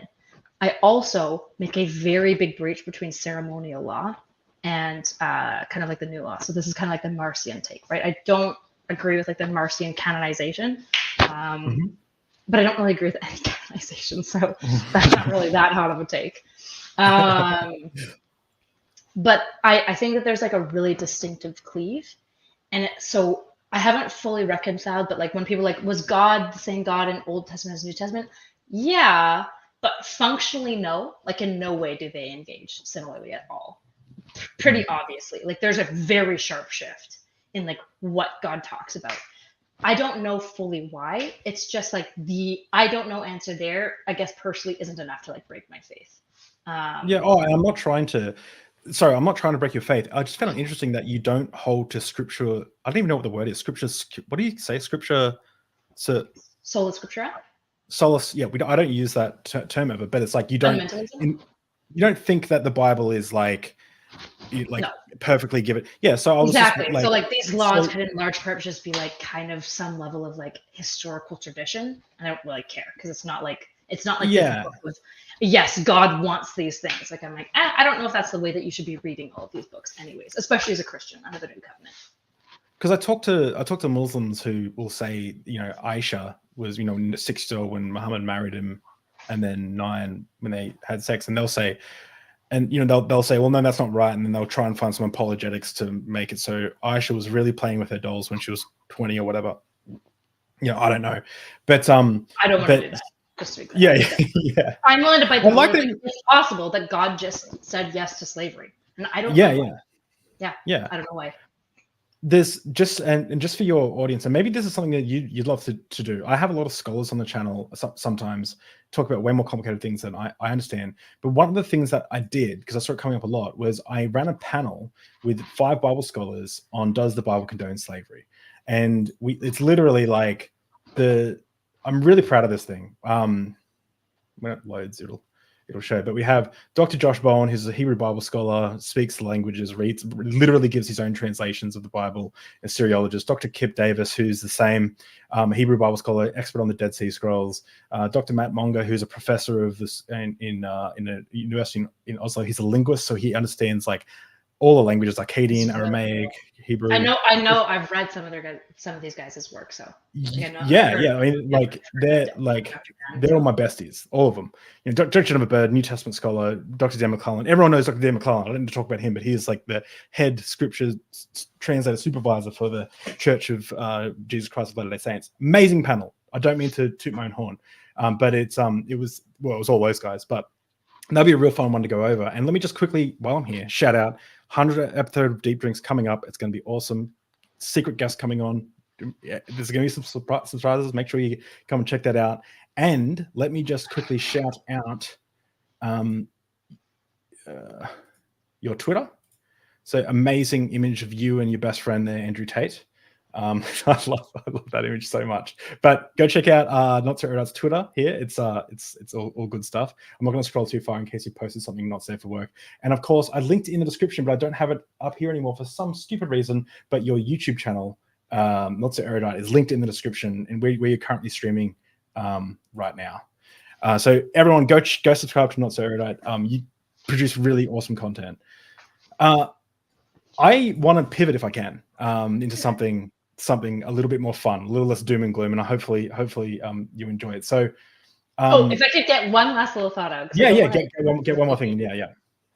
Basically what I'd say is it is possible that God banned all these things, and I don't have an answer for it. And I think the worst thing I could do is give like super cringe empty apologetics. Like, well, it wasn't really that bad. Maybe it was. I just haven't like looked into it. Yeah. Do you know what? Every person that comes after you for every Christian that comes after you for the takes that you've given today and make little videos like that Andrew dude, who probably will. His worldview is so just know that I think you are being so much more intellectually honest than a lot of the people who are going to come after you. But one of the things I do on this channel is I drink a lot of whiskey with Bible scholars, and one of the Bible scholars I had on was Dr. Kip Davis, and he studies the Hebrew Bible. Yeah, and he studies the Dead Sea Scrolls. I don't know him personally, obviously. I've read yeah. He's great. He's great. You should have him on your channel. Like he's great. You can get him on. But I interviewed him, and he dropped something on me that was so fucking wild. And I know that you love diving into the scripture, and I hope you haven't seen this before. But I'm just going to show a little clip of a video I made called Lost Christianities, which shows part of the interview. But I'll just let me know if you can hear it. It's muted right now, so. One of the most famous things that is attributed to Jesus is the Sermon on the Mount, the Beatitudes. Mm-hmm. They're in the Dead Sea Scrolls. Really? The Dead Sea Scrolls. Now, keep in mind, I was really drunk there, but did you hear what he said? Yeah. The Beatitudes were in the Dead Sea Scrolls. So skip ahead. So this is... The manuscript is called 4Q, which means it came from K4. 4Q Beatitudes. So there is the... now, it's not a carbon copy. He goes on to say that. But you've got 8 blessed statements and a 9th longer blessed statement. So there's the Qumran written 50 years before Jesus was even born, and then you've got Jesus's version as recorded in the Gospels, and it's a little bit similar, right? Which is really cool. And what Kip goes on to say is he says that it kind of shows that, and not a lot of people read the Dead Sea Scrolls, but it shows that Jesus was a product of his time and place, like he was in it. Now, this is wild. You talk a lot about Pharisees, you talk a lot about Sadducees, and I'm sure you know a little bit about the Essenes as well. Mm-hmm. Yeah. So one of the things you should explain it for the chat, though. Okay. Most people might know Pharisees and Sadducees, although that's probably an assumption. But this is super. And there's the Pharisee, there's the Christian perspective of Pharisees and Sadducees, which is like the angry guys coming in to like ruin Jesus' good time. But there's actually so much more interesting than that. Yeah. It's kind of simply though the religious class and the mercantile class, and then. Yeah. Go ahead and explain the Essenes, I don't know too much about the Essenes, but some people are arguing that the people in the Dead Sea Scrolls might have been Essenes, and Jesus may have come from a community of people. Look, I'm butchering this. You're going to have to go watch the interviews with Kip and James Tabor. But let me just read some stuff from you. Now, this blew me away, okay? This blew me away. I just want to get your take. I hope you haven't heard it before. Okay, so the Essenes, let me just drop this actually. Let me just drop this quickly. So I did an interview. I got a 15-minute interview with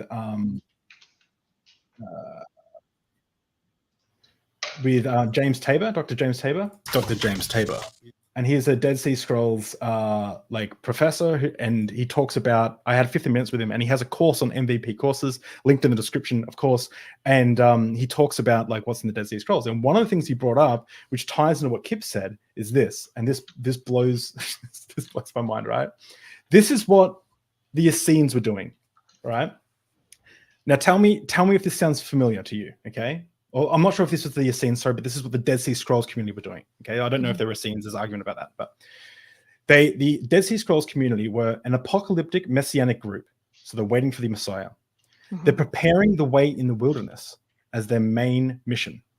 Okay, they're preparing the way in the wilderness. They talk about a new covenant. So this is before Jesus. Remember, this is before Jesus. They're referred to as the children of light. They practice immersion in water, not just for ritual purity, but also in it as an initiation to be born again into their group. They have a prophet or teacher akin to the new Moses. They emphasize the Holy Spirit. They have a council of 12 and an inner council of 3. They sell their possessions and live communally. They consider this is wild, ready? They consider the Jerusalem temple to be a den of thieves and the priests a brood of vipers. They believe that their prayers are their sacrifice, and they believe that they, as a people, are the true temple of God. So the people are the temple of God, not the actual temple in Second Temple in Jerusalem. Mm-hmm. What do you think about that? Who does that sound like? Sounds like Christ. Yeah, that sounds like everything Jesus talked about. And John the Baptist. Isn't that amazing? A little combo too. Yeah. Yeah, it's amazing. And like this is the stuff that I just knew you would like find interesting. And I'm sure like you've got like a billion tabs open now, ready to like deep dive into this stuff. But yeah, it's it's super similar actually. If you look into Buddhist teachings before Taoism grabbed Buddhism and like shook it around and like made it kind of shitty, original Buddhism is so aligned with scripture, it's crazy. It's actually it's crazy. Like the principles, the like concepts that it teaches is so similar to what Christ teaches. It's I mean, I have a very like weird view where I'm like, I believe like God tries to show himself a lot. Jesus is one of the means. I think Aristotle was one of the means where he like tried to direct people towards like goodness. And I think Buddha is also one of them.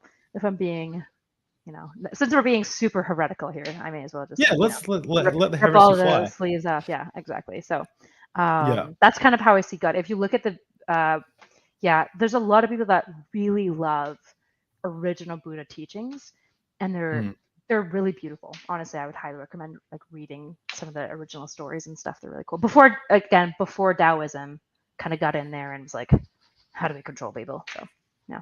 I tried to read the Pali Canon. I did read it. I listened to the audio version or something, and it was pretty hard for me to understand and everything. But I really like the story of Kisa Gautami in the Dhammapada. I don't know if that's new Buddhism or old Buddhism, but do you know the story at all?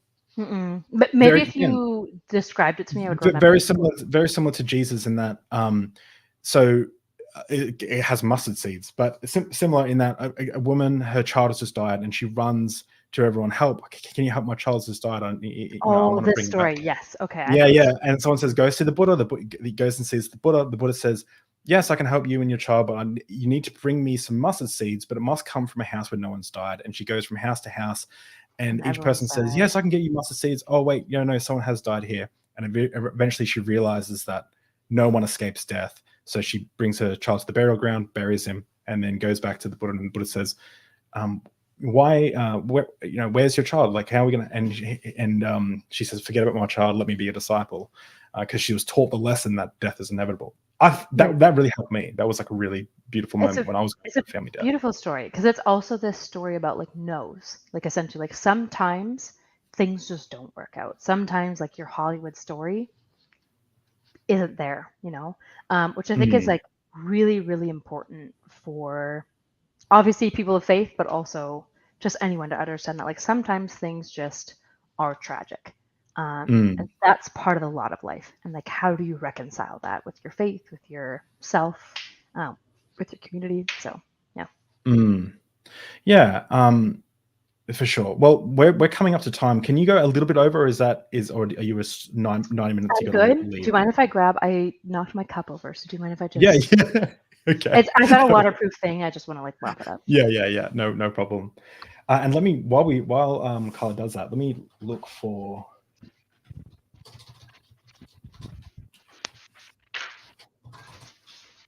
When I'm talking, I get so. All right, found it. So this is Kyla's channel, Not So Erudite. Really cool stuff. I watch a lot of it. Snicko Exposed, a lot of like pop culture, kind of like internet culture kind of stuff, but really some really base takes, especially around psychology and things like that. So guys, make sure you check out Kyla's channel. It's good. Was Jesus a jerk? I love it. I think you had a quote somewhere where you said Jesus was kind but spicy. Was that a quote, or did I just write that down in reference to what you're saying? Kind sounds but spicy. Like me. I do like to use the word spicy. Well, it sounds like me. I'll take awesome. It. I'll take that. That's so good. He's super spicy. He's super spicy. He was crazy. Yeah, like telling people to like drink his blood, and that was one of the things we learned in ministry college. That was like a way to offend the people, so it would like scatter the people who weren't for the right reasons. Yeah. Or even when he called himself like the son, it's a bit of like a knock against the emperor, like the Roman emperor. Oh, really? He called himself the son of God. Yeah, and back in the day, the emperor was always called the son of God, and so it's like a little edgy to be like, yeah, I'm the son of God. It's like, wait, what? Wait, what, bro? Are you sure? Yeah, it was crazy. I will say this: your type of faith seems so much more freeing than almost every Christian I talk to, yeah. And you said that's a huge thing for you. Like you feel so fulfilled in your faith, which is great. Yeah, I mean, I always have like this insecurity and this fear that the fundamentalists are right, and that I'm just like this stupid libtard who's like trying to make faith work for my sensibilities. But I've kind of gotten to this place of being like, it gives me so much fulfillment, and I genuinely believe in God, and I think He loves me, and I'm genuinely doing my damnedest to like move towards what I think is true and not lie to myself. And like if God isn't okay with that, then like it's just never been the God that I believed that He was. And you know, if I get to heaven and He's like, hey, you're a fucking moron, I'll be like, yep, sorry, boss. Sorry. But yeah, and if I don't get to heaven and there's nothing, then you know, fuck it, Pascal's wager doesn't really matter because it gives me a lot of joy at this point. Yeah, exactly. How much longer can you go for? Like, are you like 15 minutes? I don't have any limits. Okay, so can we go for like another half an hour, even an hour, possibly, if you wanted to? Really. Okay, look, because I'm really enjoying this conversation. Look, I put my hair extensions in. Okay, I'm looking great. So. Okay. And at this point, I'm like decently drunk, so. I'm great. This is exactly where I'll go. Now everyone gets to find out. I don't think everyone's ever seen me drunk on stream, and a lot of people are worried that I'd be like an angry drunk, but I'm mostly just like a super happy, trying to make sure everyone else has a good time drunk. That's awesome. Yeah, that's really good. Yeah. Okay, well, where do we go from here? Like, because there's I was kind of look. What I'm going to do, because we're in a happy state. Can I give you some quotes, some edgy, I guess, philosophy memes? I'm going to call it. Okay. But they're kind of taken from books that kind of require like a deeper level of thought. Some are from atheist books. I think they're all from atheist books, actually. No, one's a Christian, but it's kind of to make an. I'll just read some quotes. I've got 4 quotes for you, and I want to get your take on them, okay? Does that sound good? Okay. The first one is from Christopher Hitchens in God is Not Great. They're not all new atheists, by the way, but this is one. Violent, irrational, intolerant, allied to racism, tribalism, and bigotry, invested in ignorance and hostility to free inquiry, contemptuous of women and coercive towards children, organized religion ought to have a great deal on its conscience. Thoughts? I guess I talk about communism or religion. Yeah, I think that's interesting. So I attribute religious think as a psychological propensity that I think spiritual people are the most inclined. We assume spirituality with religious think, but I view lots of major ideology as kind of religious in the way that they engage.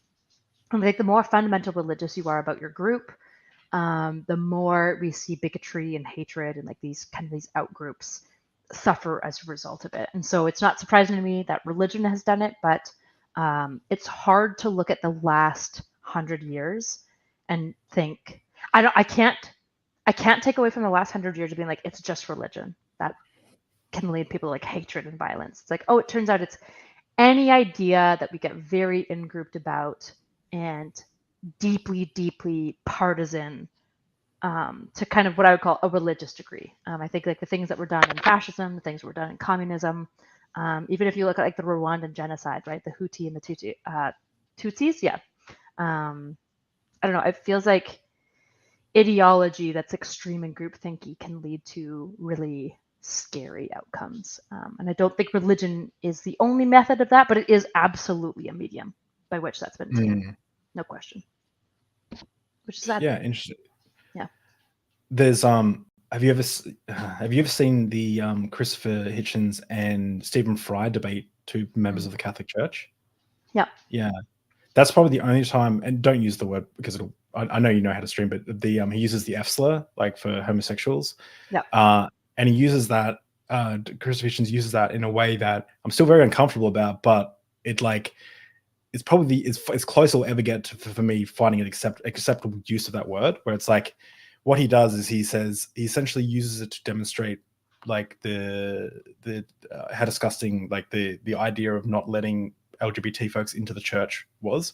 So he says and just for your audience who hasn't seen it, but he's saying like and Deep Drink's audience, they're saying he's saying to the Catholic Church, like, oh my gosh, he's saying, you won't let my friend Stephen Fry into the church. You say that he's perfect, he's made in the image of God. Oh no, you're not. You're an F slur, and you can't join our church, and you can't go to heaven.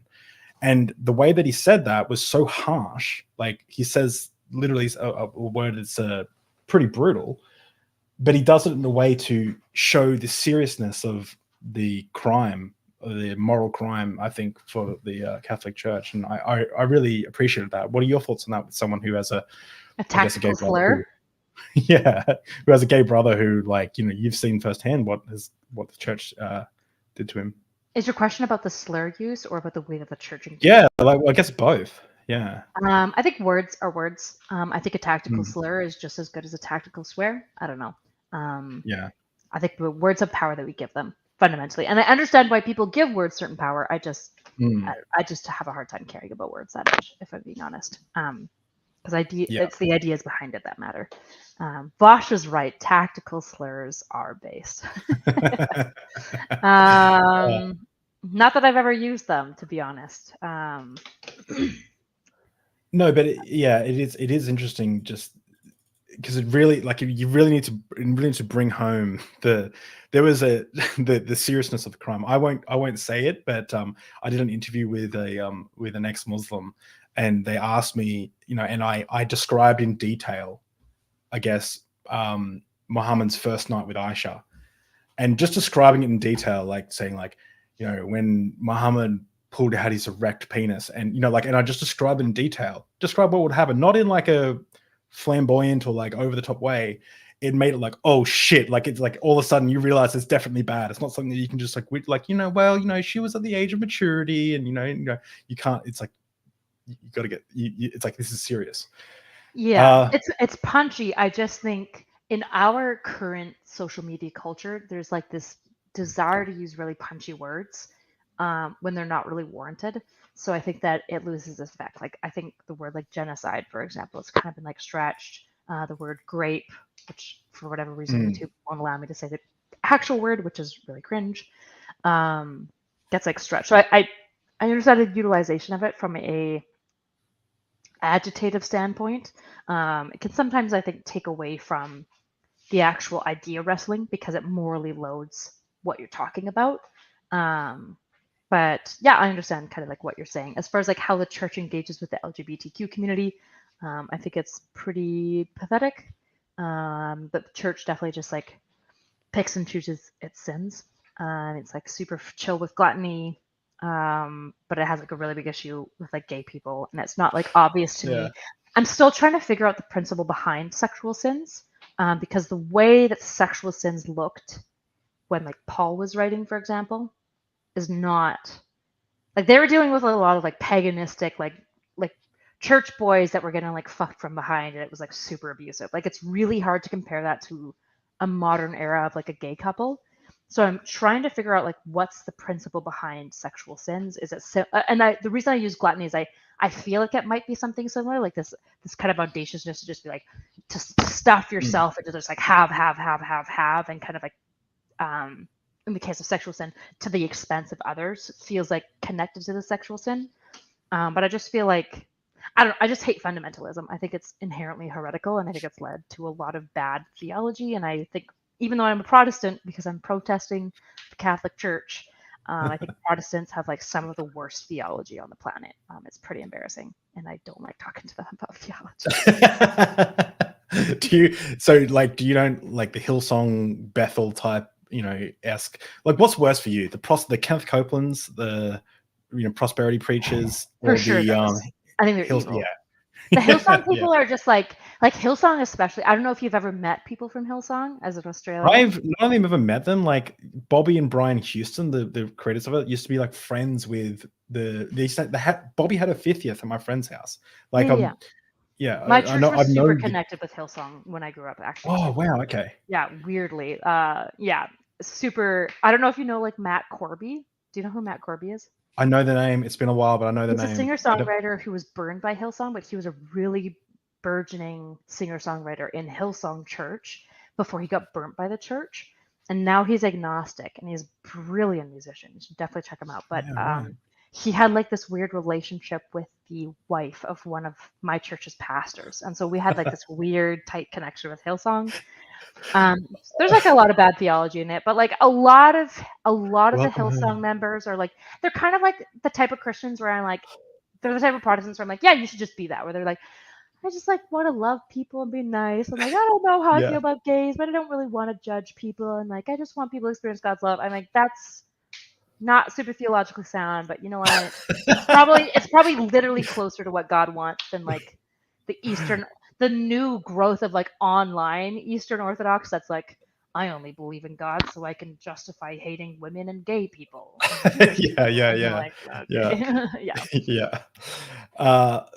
So it's funny. A friend of a friend used to be on the band, or he was training to be on the band for the youth group at Hillsong United in Sydney, I think it was. Yeah. And all the band members would go out afterwards and do like, they'll be at parties doing like coke and pingers and stuff. And I brought this to a journalist, and I was like, who wrote the book Beyond Belief: How Pentecostal Christianity is Taking Over the World. And they just tweeted back. I've had her on the show, Elle, and she tweeted back, well, it is Sydney. And I was just like, okay, I guess everyone just does coke in Sydney. Like, I'm not. Anyway, it's just a thing, okay? That's what we do. It's like you know, it's like having a kiwi in the morning. You know, coke at night and kiwi in the morning. Keeps you healthy, okay? So this is one that you might or might not agree with. I'm not sure. Marcus Aurelius: live a good life. If there are gods and they are just, then they will not care how devout you have been, but you will be welcomed. They'll welcome you based on the virtues you've lived by.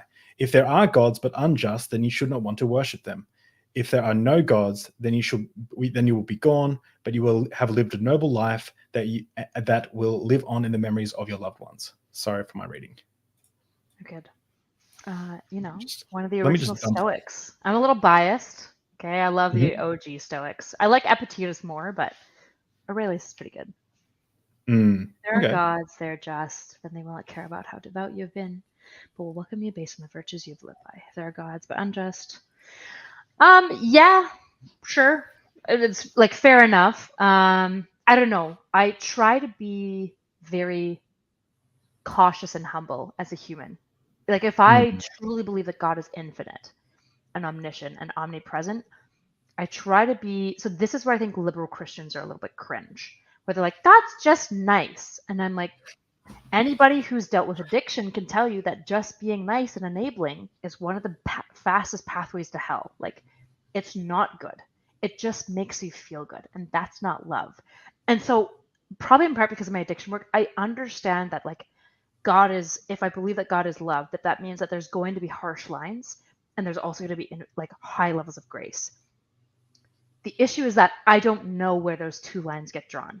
And I really want to be cautious in speaking for an infinite, essentially. So I speak a lot about my personal experience with it. I don't believe God is just simple as being like, free love. Like, you know, he's like holding up like a free hug sign and stuff. He's probably a little bit harsher than that because I think real love is. Real love doesn't enable. Real love does say at times like, this isn't okay. The problem is that now we're getting into divination and we're getting into like the ultimate, like before the throne of God. I don't know. I don't know where grace ends and like harshness and punishment begins. I have no idea. But I guess that fundamentally I believe that God is good, which means like whatever line he draws there, if I can like understand it, I'd probably be like, yeah, fair enough. You know, like I'm like, probably Hitler's like, you know, hopefully he's past the line. I would hope. That would be base. You know, Richard Ramirez, fuck that guy. He's a fucking piece of shit. I hope he's past the line. I don't know. Who's Richard Ramirez? He's like a serial killer who was like really anti-women and he was just like super gross and killed a lot of women. Yeah. Piece of shit. But I don't know. When it comes to like who ends up where and stuff, I don't know. I think God is good. And so I guess to some degree I trust that. And if other people don't, I get it. That's between you and him, not between me and you. So. Okay. I've got a bit of a. So you love Nietzsche, right? You're a huge Nietzsche fangirl, or you? Yeah, sure. I've heard you talk about him a couple of times. I haven't read any Nietzsche. I've read Antichrist, I think. He's very quotable. Yeah. He's a good one to flex in debates. Yeah. It's weird that I'm an atheist and I haven't read because all atheists seem to like love Nietzsche, right? Is that a thing or is it not? Or is that like it is, but it's kind of a bastardization. Like they're like, yeah, God is dead, and it's Nietzsche was sad about that. Just to be clear, like Nietzsche thought it was a bad thing that religion was dying. Just to be clear. He's kind of like the Jordan Peterson of the time, was he? That's very insulting. Yeah. No, 2018 Jordan Peterson and Nietzsche are very similar. Lots of criticisms, not a lot of constructions. So he has a quote that he has. Sorry, not Nietzsche, but the way I ask that is because I'm a fanboy of David Hume. I love David Hume. Do you know much about David Hume? A little bit. Okay. So he had this, like his book on miracles is fantastic, and he has this quote. No testimony, and this could be a long conversation in and of itself, but no testimony is sufficient to establish a miracle unless that testimony be of such a kind that its falsehood will be more miraculous than the fact which it endeavors to establish. And then let me just post that so you can read it, because I know it's hard to.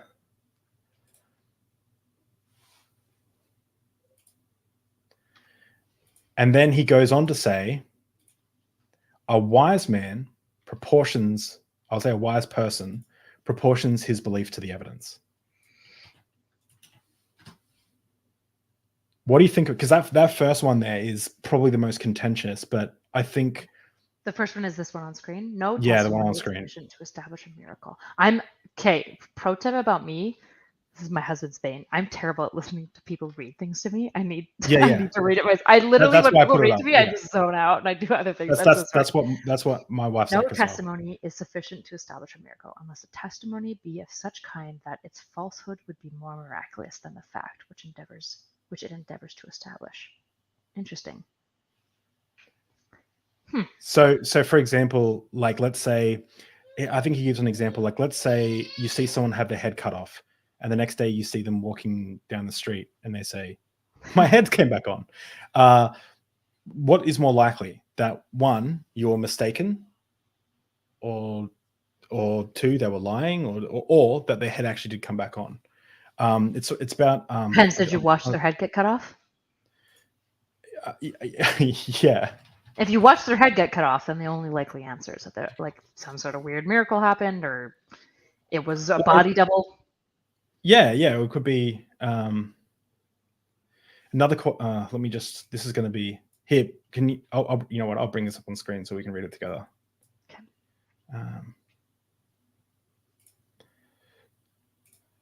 Because I know maybe you can read it out loud because you're a better reader than I am. When anyone tells me that he saw a dead man restored to life, I immediately consider it with myself, whether it be more probable that this person should either deceive or be deceived, or that the fact which he relates should really have happened. I weigh the one miracle against the other, and according to the superiority which I discover, I pronounce my decision and always reject the greater miracle. If the falsehood of his testimony would be more miraculous than the event which he relates, then, and not till then, can he pretend to command my belief or opinion. What are your thoughts on that? And I'll leave it up for a little bit. I think a lot of Christians are obsessed with miracles. I think God works through systems more than he works through miracles, to be honest. So for me... But even back to like, say, when people saw Jesus after he was crucified. Mm-hmm. Like, is it more likely... David Hume here is saying, is it more likely that... that people are mistaken, or they're lying, or that literally someone has risen from the dead? Oh man, I think David Hume is missing the point, I guess. Okay. Well, I don't think he's talking specifically about Jesus, but it's like a principle. Yeah, no, I think the principle misses the point. Okay. What's the point? When it comes to like the story of Christ, whether he was raised or not, have you ever heard the story about how porcupines shoot their quills? No. Okay. No, tell me. So Jordan Peterson talks about this. I didn't realize it wasn't like a global thing. Apparently, he's from Alberta. He actually was raised like 4 hours north of me, which is super weird. We share a lot of like cultural similarities. So I grew up being taught by like my teachers and all the adults that porcupines could shoot their quills because we have a shitload of porcupines in Alberta, and they're really fucking dangerous. And they're fast. I don't know if you've ever seen a porcupine run, but they're fast. No. Yeah, they're spooky. Just like a ball of rage and pointiness. Are they like echidnas? Like we have echidnas in Australia, but are they like echidnas? I have no idea what that is. I'm asking you all these questions you just don't have the answer to. Okay, they're like a beaver covered in quills. And dogs will like find them and get like covered in quills. Like they're actually pretty nasty. You don't want to be anywhere near a porcupine. And their quills are barbed in a way that they like hook into you and they can't be removed easily. So you have to like push them through, cut the tip off, and then pull them out. They're like a barbed arrow, basically. Mm-hmm. So I grew up learning that porcupines could shoot their quills, which is not true, by the way. They cannot shoot their quills. That's crazy. But I learned it. And most Alberta kids do. And so there's this element of like, it goes back to William James. What's functionally true? Can porcupines shoot their quills? No. But it is functionally valuable for everyone to believe that porcupines can shoot their quills, especially like when you're young. And so when it comes to like these questions of like miracles and stuff like that with God, there's this element of, are you missing like the heart of the question here? Which is like, did Jesus get like raised from the dead and all these sort of things? Like, did it factually occur? Were his genomes just one because he only had Mary as like his, his DNA investor? It's kind of like dissecting a bird to find a song. It's not the point. It's not what we're trying to do here. And it's not, most importantly, it doesn't seem to me that that's what the Hebrew people were trying to do. They weren't trying to like outline this didactic, historiological, factual story. They're trying to outline the song because the song is like the most important part of this conversation. And if you're so busy dissecting the bird to find the song, all you do is kill the song and the bird. You're missing it. Even though you might be like, oh, it's the vocal cords and the larynx and blah, blah, blah, blah. It's like, that doesn't matter. What matters is like what that song means, what it meant to you in that moment that it occurred. And it feels like when we get into like rationalism, that's where it feels like we missed like 50% of the conversation. It's like our left hemisphere takes over and we just abandon the right hemisphere, which is like, there isn't language, there isn't words. But if I describe an experience of standing in front of a sunset and just for a moment feeling nothing but infinite peace, I can't put a bunch of phrases to it. It's just, if you can close your eyes and picture it, you know exactly what I'm talking about. And that's the song. That's okay. I love when a dog barks on stream. But I agree with that actually, very strongly. But like when I'm standing on a cliffside looking at the beach and watching a sunset, I don't attach truth to that. I don't attach like a truth claim to that. I just experience it. Does that make sense? But there is a truth claim there, right? Like think about like your favorite moments in your life. So I have a couple that I think of. One of them is I was riding along on my horse on a trail ride with 5 of the kids that I had been working with since they were 13. So it was like 5 years into working with them. And we were just riding through the forest and everyone was silent. Everyone was silent. Everyone was just riding their horse. They'd been with their horse for like a month. And like the deep truth of that was, I love these kids so much. And this moment is pressed into my brain and it will never not be good. And I will never not love them. In that it's like the wallflower, like in that moment we were infinite. And I know that this is like a dissatisfying, unscientific answer. I think it's like the greatest bane that a scientist like fall into is like forgetting those moments where we're infinite. It's like, what is the capital T truth? I can't put it into words, but if I talk to my kids about it, they know exactly what I'm talking about. All of my kids, when I talk to them, when they were like going through recovery, when they were going through like major traumas in their life, they would remember moments like another moment that's infinite for me is when we slept out on the hills, and in the morning the horses got loose from their pasture. So it was like 4 a.m. and we wake up to the sounds of like hoofbeats. And we like sit up on this hillside. There's like the sunrise occurring, and then all of our horses are just running at us like at like Mach 10 with their hair on fire. It's terrifying. And as a counselor, I was like, oh my God, my kids are going to get trampled. And then like last minute, they diverge away from our beds. And so there's just like these horses streaming past us as we're looking at the sun. It's like, what's the truth in that moment? I don't know, but it's everything. You see, I have a different perspective on that, and I'm not saying either is right or wrong. I view those experiences as like that. Like you can make objective statements about those experiences. We were intense, or we were under the stars. We stood up. There were horses coming towards us. Those are objective statements. And even then, you can go back further and say, we thought we saw these things. That's what it seemed to be what was happening. Maybe you were in some simulation or something. Who knows, right? When you go back, it's like as far as you possibly want with philosophy. But you make objective points about that. But then you also have that emotional experience. And that emotional experience is a fact. You experience something. But I don't know whether or not like you can then make prescriptions from that. So, for example, like going back to my Bali poolside, Hindu book, I had an experience, but I don't necessarily think that I can then claim anything from that. Or I had experiences in church. I don't like, okay, I'll give you something. If I had the most powerful experience that I've ever had in a church and there was the same feelings that I used to call God, I hope that this is what I've said to myself, and this is let me put on my atheist visor again, but I hope I'm intellectually honest enough for that not to shift my worldview. That's where I'm at, because doesn't matter the experience. I know that my experiences can be deceptive. I know that I can, like I can love my wife, and then I could find out something that I still like. I could find out that she's a serial killer or something. She's the Richard guy, or the guy that you mentioned just before, hates men and goes around killing men or something. And I would still probably love her, but I'd probably turn her in. I wouldn't want to be around her. You know what I mean? Like. So you'd have these conflicting things, but so I don't know. I just don't hold any weight to emotional truth. And I think part of that is my anxiety, and maybe you could speak to this, but for a long time, my mantra was feelings aren't facts, because I constantly felt like the world was falling down around me. I felt like me and Amy's relationship was falling apart, even though it was perfect. I felt like God was telling me to break up with Amy, even though I couldn't find any good reason.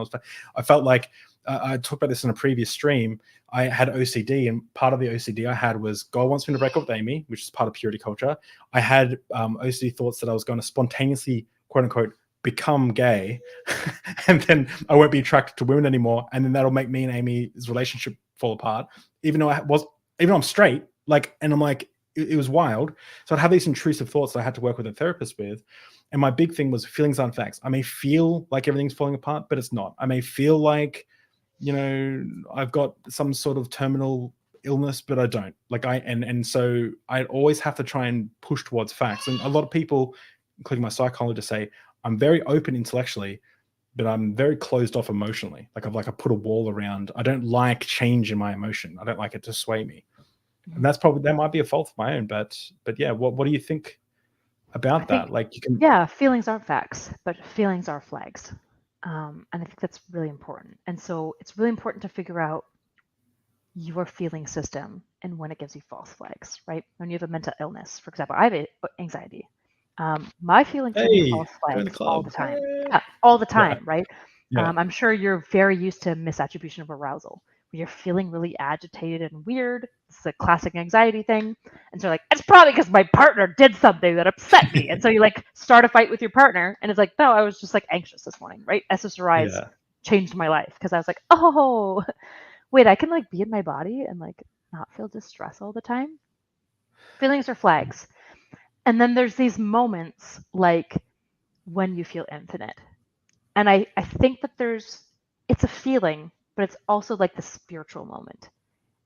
And the truth that comes from that is usually the most simple truths. It's things where like I don't think anyone would argue with. For example, like I want to give my kids more moments of this where they feel connected to each other, connected to an animal, and deeply loved in that piece. No one's who the fuck's gonna fight with me? Like, nah, your kid should not feel at peace or loved. Like, nobody's gonna say that. And so, like, the deep truth is like, this is what I want to pursue. Is like little tiny moments where I'm able to create this for somebody and experience that. Is it a feeling? Yeah, kind of, but it's like more than that. And so I don't know. Maybe it's the DBT in me, but I think feelings matter. What's DBT? And you knocked your mic, sorry. Dialectical behavioral therapy. Oh, your mic is. I can hardly hear you. Dialectical behavioral therapy. It's by Marshall Linehan. Yeah. And so it's very big. Do you know what a dialectic is? No. It's when you take two opposite ideas and you find a new truth within them. So you've probably heard the Serenity Prayer. Yeah. I want to change the things that I can and accept the things that I can't. That's a dialectic. And I find a lot of truths come from this combination of oppositionals. This is why, as a liberal, I love talking to conservatives, because I feel like I find new emergent truths within this, which is like love is giving to others, but also having lines. Like love is both compassion and boundaries. That's a dialectic. They feel opposite to each other, but they're necessary together for a greater truth. And so DBT would say something like, wisdom is your emotional mind and your logic mind kind of finding like harmony between each other, where you listen to the flags of your feelings and you counter it with the thoughts of your logic brain, and you find something between there that emerges and you go, that's true. And it gives you peace a lot of time when you realize it. So I understand discounting feelings because I think we treat them like capital T truths. And I don't want to do that. But I don't want to fully disregard feelings, because there's a lot of things. There's a really good TED Talk by a woman who had a stroke that shut down her entire left hemisphere, and she's a neuroscientist. Super cool. And she talks about her experience when only her right hemisphere was online. And we're a very right hemispheric neglectful society in many ways. We're very out of touch with this connectiveness, kind of like, like the avatars that they like fucking like stick their hair braid things on. It's kind of sexual. It's kind of sexual. Okay, remove the sexuality. That's kind of like what the right hemisphere is always trying to do. Like the right hemisphere doesn't really see the difference between like me and you. We're just like we.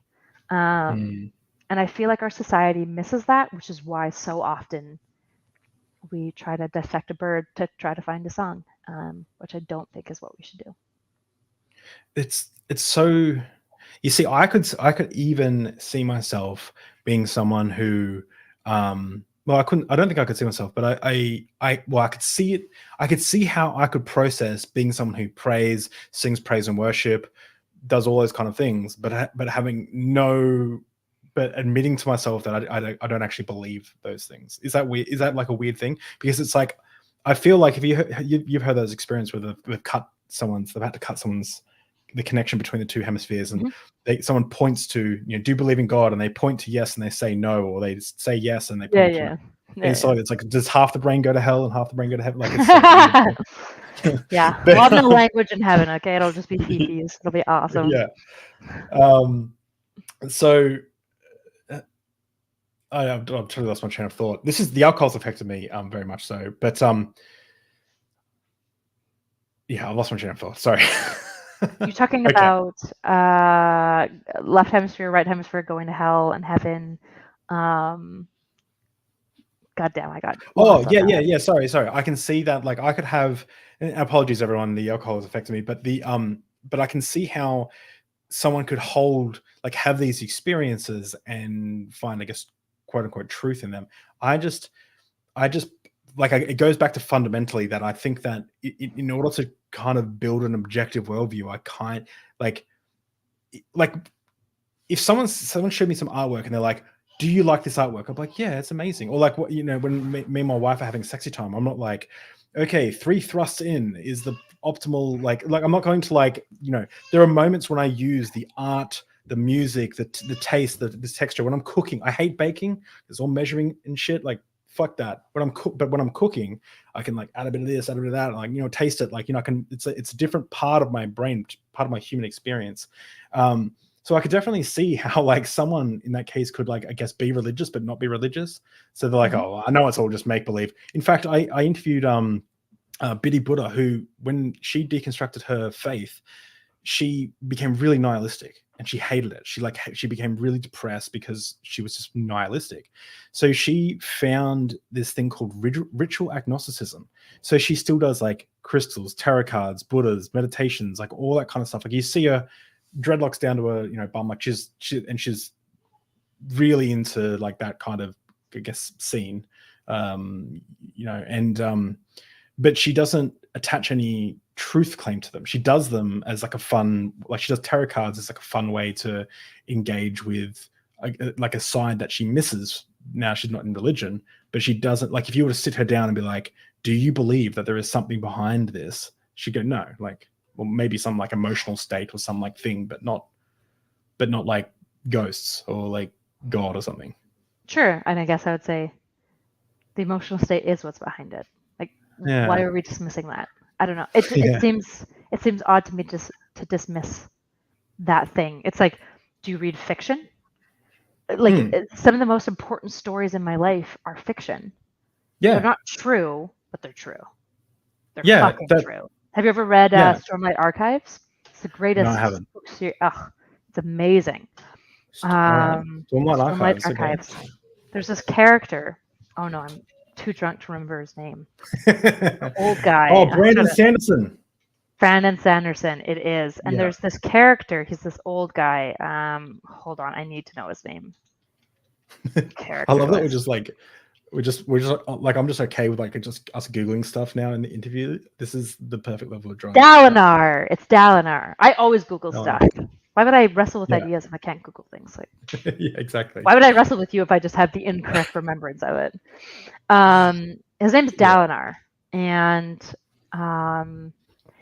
his story is so it was so healing for me to read. It's an amazing story. It's not true. Dalinar didn't exist.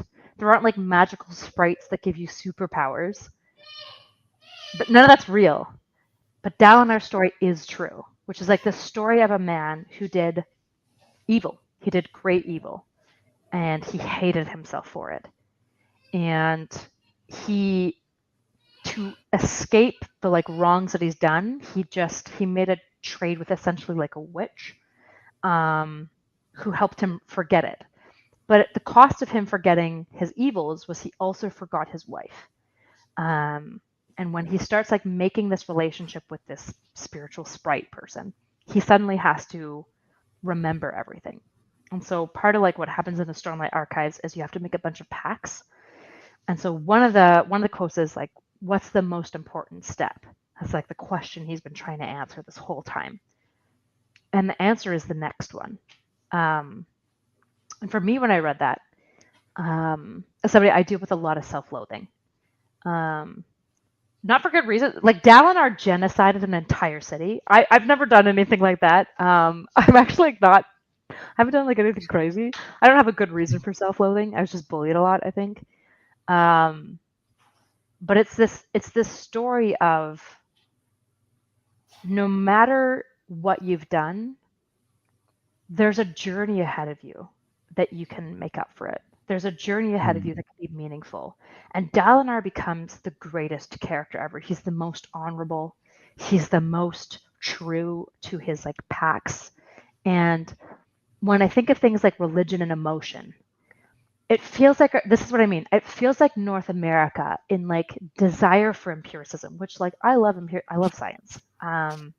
We've forgotten about fiction and stories and how important they are and how true they are, even though they're not true. Like there needs to be a new word. Hey, like I know what you mean. Like they're true but not true. Yeah, exactly. They're a fable. It's not real, right? So when people like, like Jesus is just a fable, I'm like, and if he is just a fable, he's deeply true.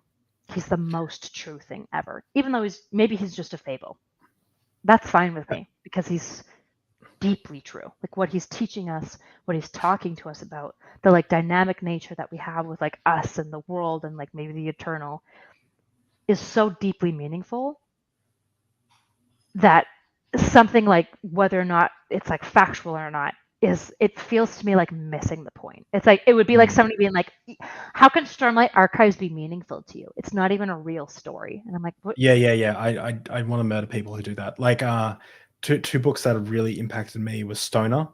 I forgot the author. I've only read it once, but the one that really gets me is Norwegian Wood by Haruki Murakami. I had not heard the Beatles song in which it kind of sits in, I guess I'll say. And it's a story. Have you read that book, Norwegian Wood by? Have you read any Haruki Murakami? Oh, it's he's a bit perverted, but but it's very weird and very like he's like PewDiePie recommended it at one stage, and I picked up Kafka on the Shore, and I was amazed. But that book hit me in like where the hole that I would say a soul would be. Like it hit me.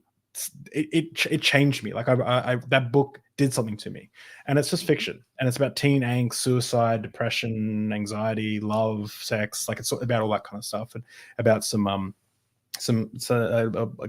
people in Japan in the 80s. It's a great book, but so I guess my question is, and someone said this in the comments, so why can't we, like, could you do that for the Bible? So where I kind of view the Bible is somewhere in between that. It's somewhere in between Stormlight Archives and like a history book. It's somewhere between there, and every book is probably varied on like where it is. Like I don't think Samson caught two foxes and tied their tails together and lit them on fire. I don't think that's real. Yeah. At all. I don't think the foxes could physically run. Not real. But what is real is this concept of a great and powerful man who had all the physical prowess at his hands, and at the end of the day, he was brought to his knees and could only rely on faith. That story is real to me. That means something to me because I'm not even a great, powerful man, and I've been reduced to nothing but like, God, I hope something's true. Don't put yourself down. You are a strong and powerful man. Thank you. Okay. I'm coming out tomorrow. Okay. No.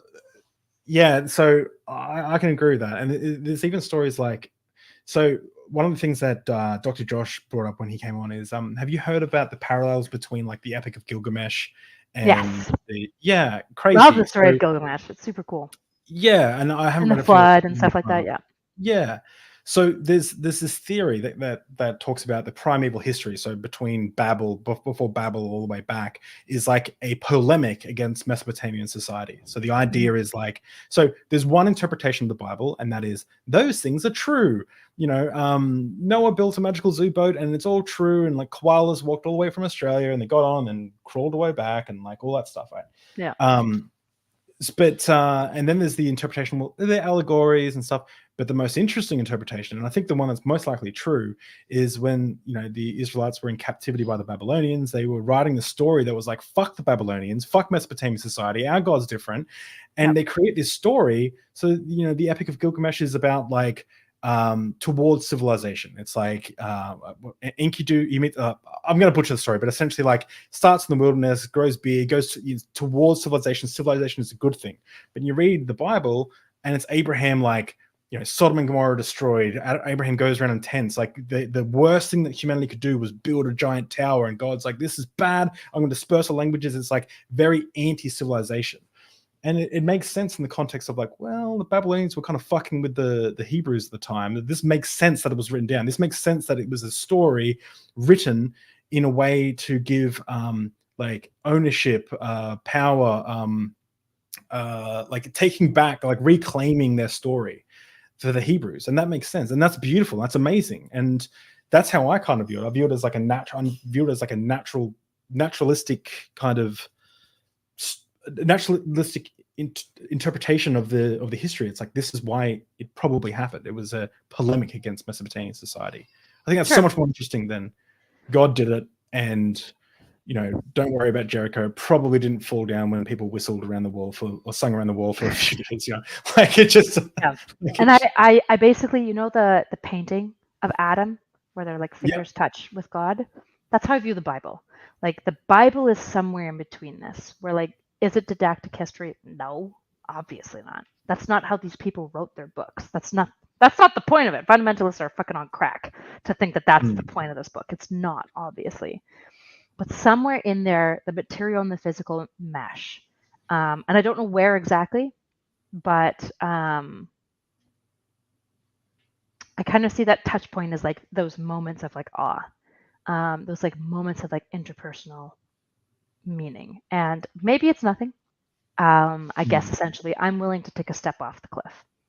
And I think it's super understandable if you're like, I believe in all this. This is all great, but I have a good view from the cliff. I'm good. I understand that.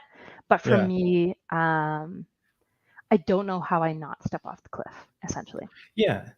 But I guess, going back to what we talked about earlier, but I guess this is where I get confused, because you seem to be able to take a really reasoned perspective on that stuff from my perspective, like a really nuanced perspective of the Bible.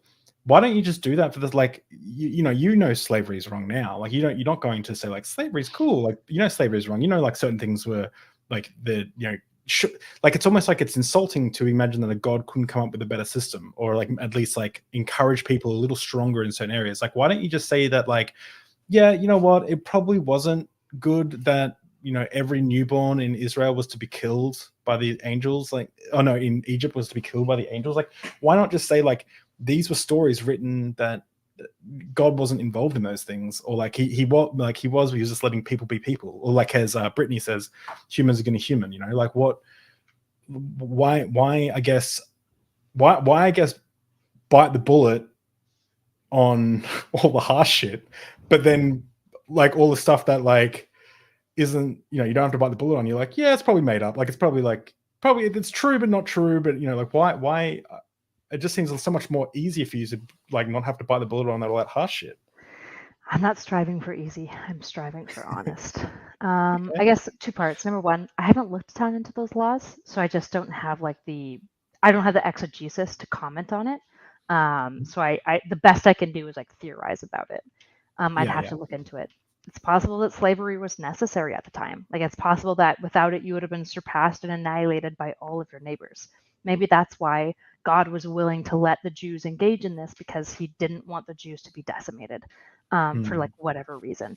I don't know. The reason why I'm not willing to bite the bullet is because I think the worst thing that like the archetypal liberal Christian does is just like the pick and choose. And I think if you're not willing to bite the bullets on these things, then you just are doing that. It's possible that God did say yes to slavery for a period of time. And I don't know what I think of that, but I'm not gonna force God into like my zeitgeist of what it has to be. I can't do that. I can't do that. I don't know how to do that and say he's omniscient and infinite. I don't know how to do that. Yeah. It feels like now I'm just making God be at the surface of 2023 liberal Kyla, and that's not God. If God is fully encapsulated by liberal 2023 Kyla, then he's me. He's not God. And so I bite the bullet because I don't know. I haven't looked a bunch into the exegesis. There's possibly a bunch of reasons why it needed to happen, and I don't think God is just nice. I really don't. I haven't seen every evidence of God is just like he's just nice. The Westboro Baptist pastor used to say, well, the Bible talks more about God's hate than it does about his love. So if you're a Bible preacher, you're preaching God's hate. Like, so, yeah. Be careful, though. Well, the thing is, like, I got one more quote and we'll end there. But the thing is, like, I've said that in the past that, I've said to like Christians, like, stop teasing God. Like, I'm an atheist, and you're saying like, and Muslims, Christians, Muslims, whatever. I'm like, stop teasing God. You're making God out to be like a moron who can't like come up with a better. Like, the fact that like if we put our heads together and we're like, there's no way Israel is going to be like overtaken. I mean, you're just theorizing, of course, but like, let's say like there's no way that Israel's going to be overtaken unless they have slaves. We're going to have to allow slavery. Like, we could come up with a better solution. Okay, maybe they're hired workers. Maybe they're not slaves. They're hired. They can go whenever they want, and they're given a wage, and they, like we can, or like maybe you can't beat them. Like maybe like we could come up with better things. So it's like I don't know if we teasing could. God, Kyle. I don't know. I think it's hubristic to assume that humans are good at social engineering. I think like one of the greatest fallacies that as a progressive that we fall upon, and I am a progressive, is that believing that social engineering society is simple and easy, that you could just like do this thing and it would be better. It's never that simple. It's never that simple. And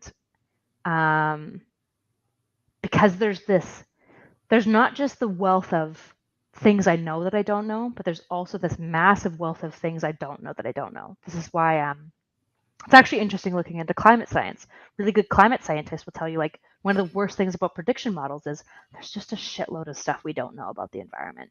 And if I'm talking about God, how much more? If there's lots of things we don't know about neuroscience, that we don't know about the heart. God, we don't know about the fucking gut. Okay, we don't know shit about the gut. How much more is there that we don't know about philosophy, about social engineering, about how society works? I want to be really cautious to assume that it's just obvious. There's a really good quote from the book.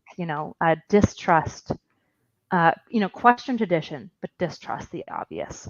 So I try to be cautious about that, and I am okay sitting in a state of discomfort, I suppose.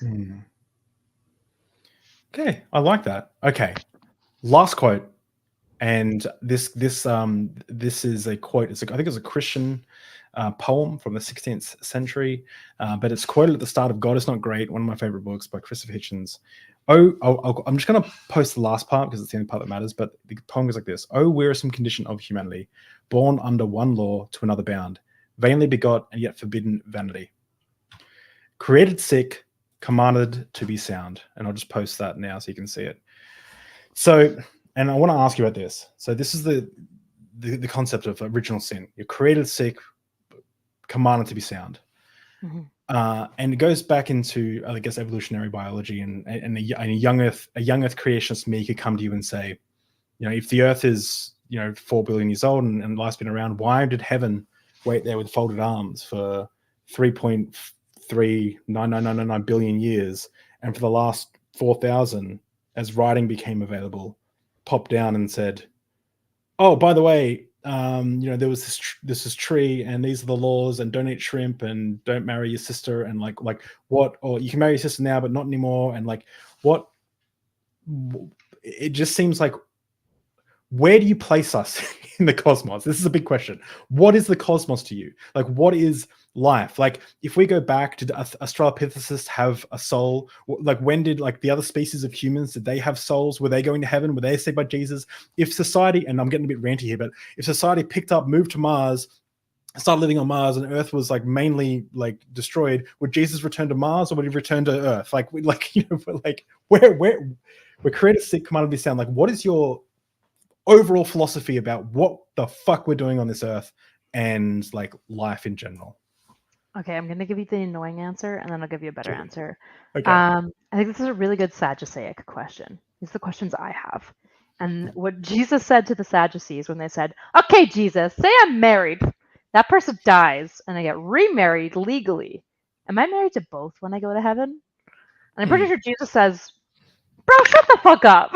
I'm pretty sure that's verbatim what's in the Bible. That's the Aramaic. Yeah. Bro, he says, I think that's bro, shut the fuck up. But he basically rolls his eyes, and he's like, you're missing the point, bro. Like that don't worry about this. You're missing the point if you're worrying about this. And so basically, I guess my answer to this would be, I don't know. I'm just not really worried about it, I guess. My faith is very childlike in this way. I believe that God is good. And I believe that he loves me. And I believe that he loves all of creation. And I don't know where that leaves me, or that leaves you, or the next atheist that I love. I have no idea. But I believe that God is good. And I believe that if I, for some reason, was able to access all of the knowledge and information, the infinite amounts of it needed to make the determination about whether God would end up in Mars or here or there and that I would be like, okay, that makes sense. That's essentially my assumption about the way that God engages. And I feel like every time I engage in exegesis, I get a similar feeling where I'm like, okay, that makes sense. And so I guess that's not the best, most satisfying answer, but essentially it's like the all pan. Like my theory is like it's all going to pan out because I deeply, deeply to the core, I mean, there's like one axiom that I have, which is that God is good. I really believe that in a really deep, rich, like when I say that, I picture a tree with deep roots. God is good in the way that I mean, like it's not simple, it's not surface, it's rich and rounded and beyond my comprehension. But I guess fundamentally I trust in that, and I understand if you don't. But that's just where I'm at. Okay, you're very well spoken for someone who's so drunk. That's true. Yeah, but I can't feel my lips, so I'm super well spoken. that's awesome. This has been really enjoyable for me, Kyla. I hope you've enjoyed it. I'll end on one last question. This is a question I haven't asked for a while, but I used to ask it to every guest. What's the most plausibly true religion that you don't believe in? I want to say Buddhism, but it's not really a religion. Yeah, I'm gonna make it. Everyone chooses Buddhism. I'm gonna say because mainly the atheists. So let's say theistic religion like Islam, Hinduism. Oh boy. Probably Hinduism. Oh, okay. Why? Yeah. Cool hair, I think cool like hats. If God is one God, he's definitely not the Islamic God. That guy sucks. Okay, if he's one God. Someone clip it. Send it to Daniel Chikachu. Sikhism also really falls towards kind of that like extremist.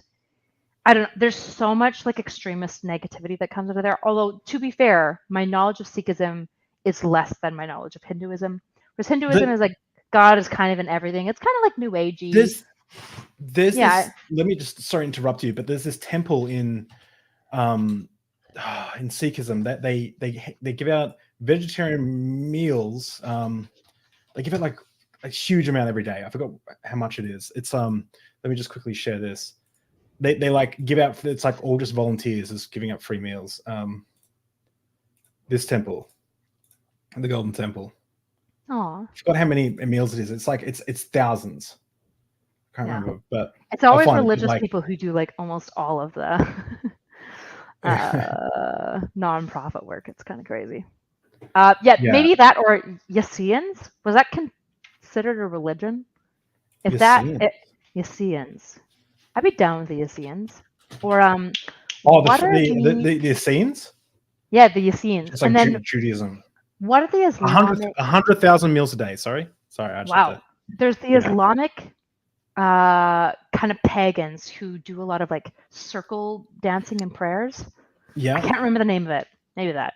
Yeah, they're cool. They have like a not for a good reason. At this point, I'm just being like, it looks fun, dance around, being like nomadic in the desert. But yeah, probably it is interesting how these like philosophy, like there are you seem to go for the fringes. Like you're not like into the mainstream. Like you're not going to choose like Islam. You'll choose like fringe Islam. I think power wrecks religion. So yeah, for sure. And politics wrecks religion. There's a reason I don't want the state to be melded to the church, and I think it's because it ruins the church, not because it ruins the state. Yeah. Well, I agree. A lot of your content's quite political-esque. Let me just quickly shout out your channel one last time. What have you got coming up that people can look forward to checking out? I'm starting a podcast with Stephen. It's called Bridges. We're very excited. I have a bunch of yeses from people and no dates, so I'm hoping to start by January. That's amazing. It'll be like interviews and panels that are probably mostly political in nature, but probably where the social meets political to political. So that's really exciting. I'm doing a lot of behind the scenes work these days, which is why I'm streaming a lot less, because I do like 8 hours a day of I really like networking, and I really like talking to streamers and kind of supporting them from the back end. So I've fallen into a couple of roles that complement that, which is why I've been streaming less. I'll be on the Whatever podcast again soon, probably. Me and Brian hit it off, so I'll be around. I don't know. IRL content is just my bread and butter.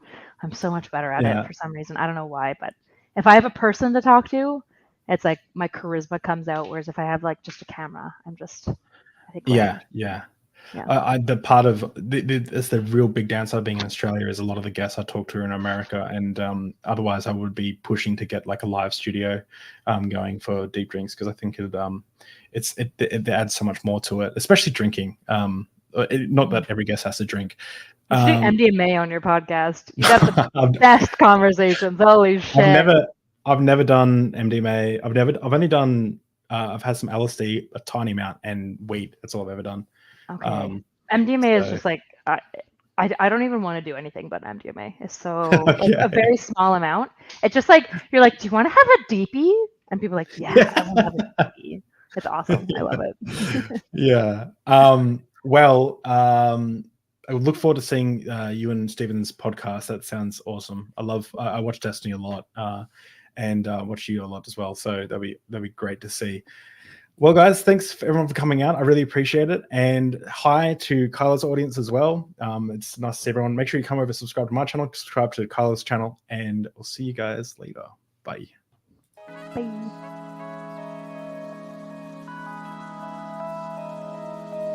Bye.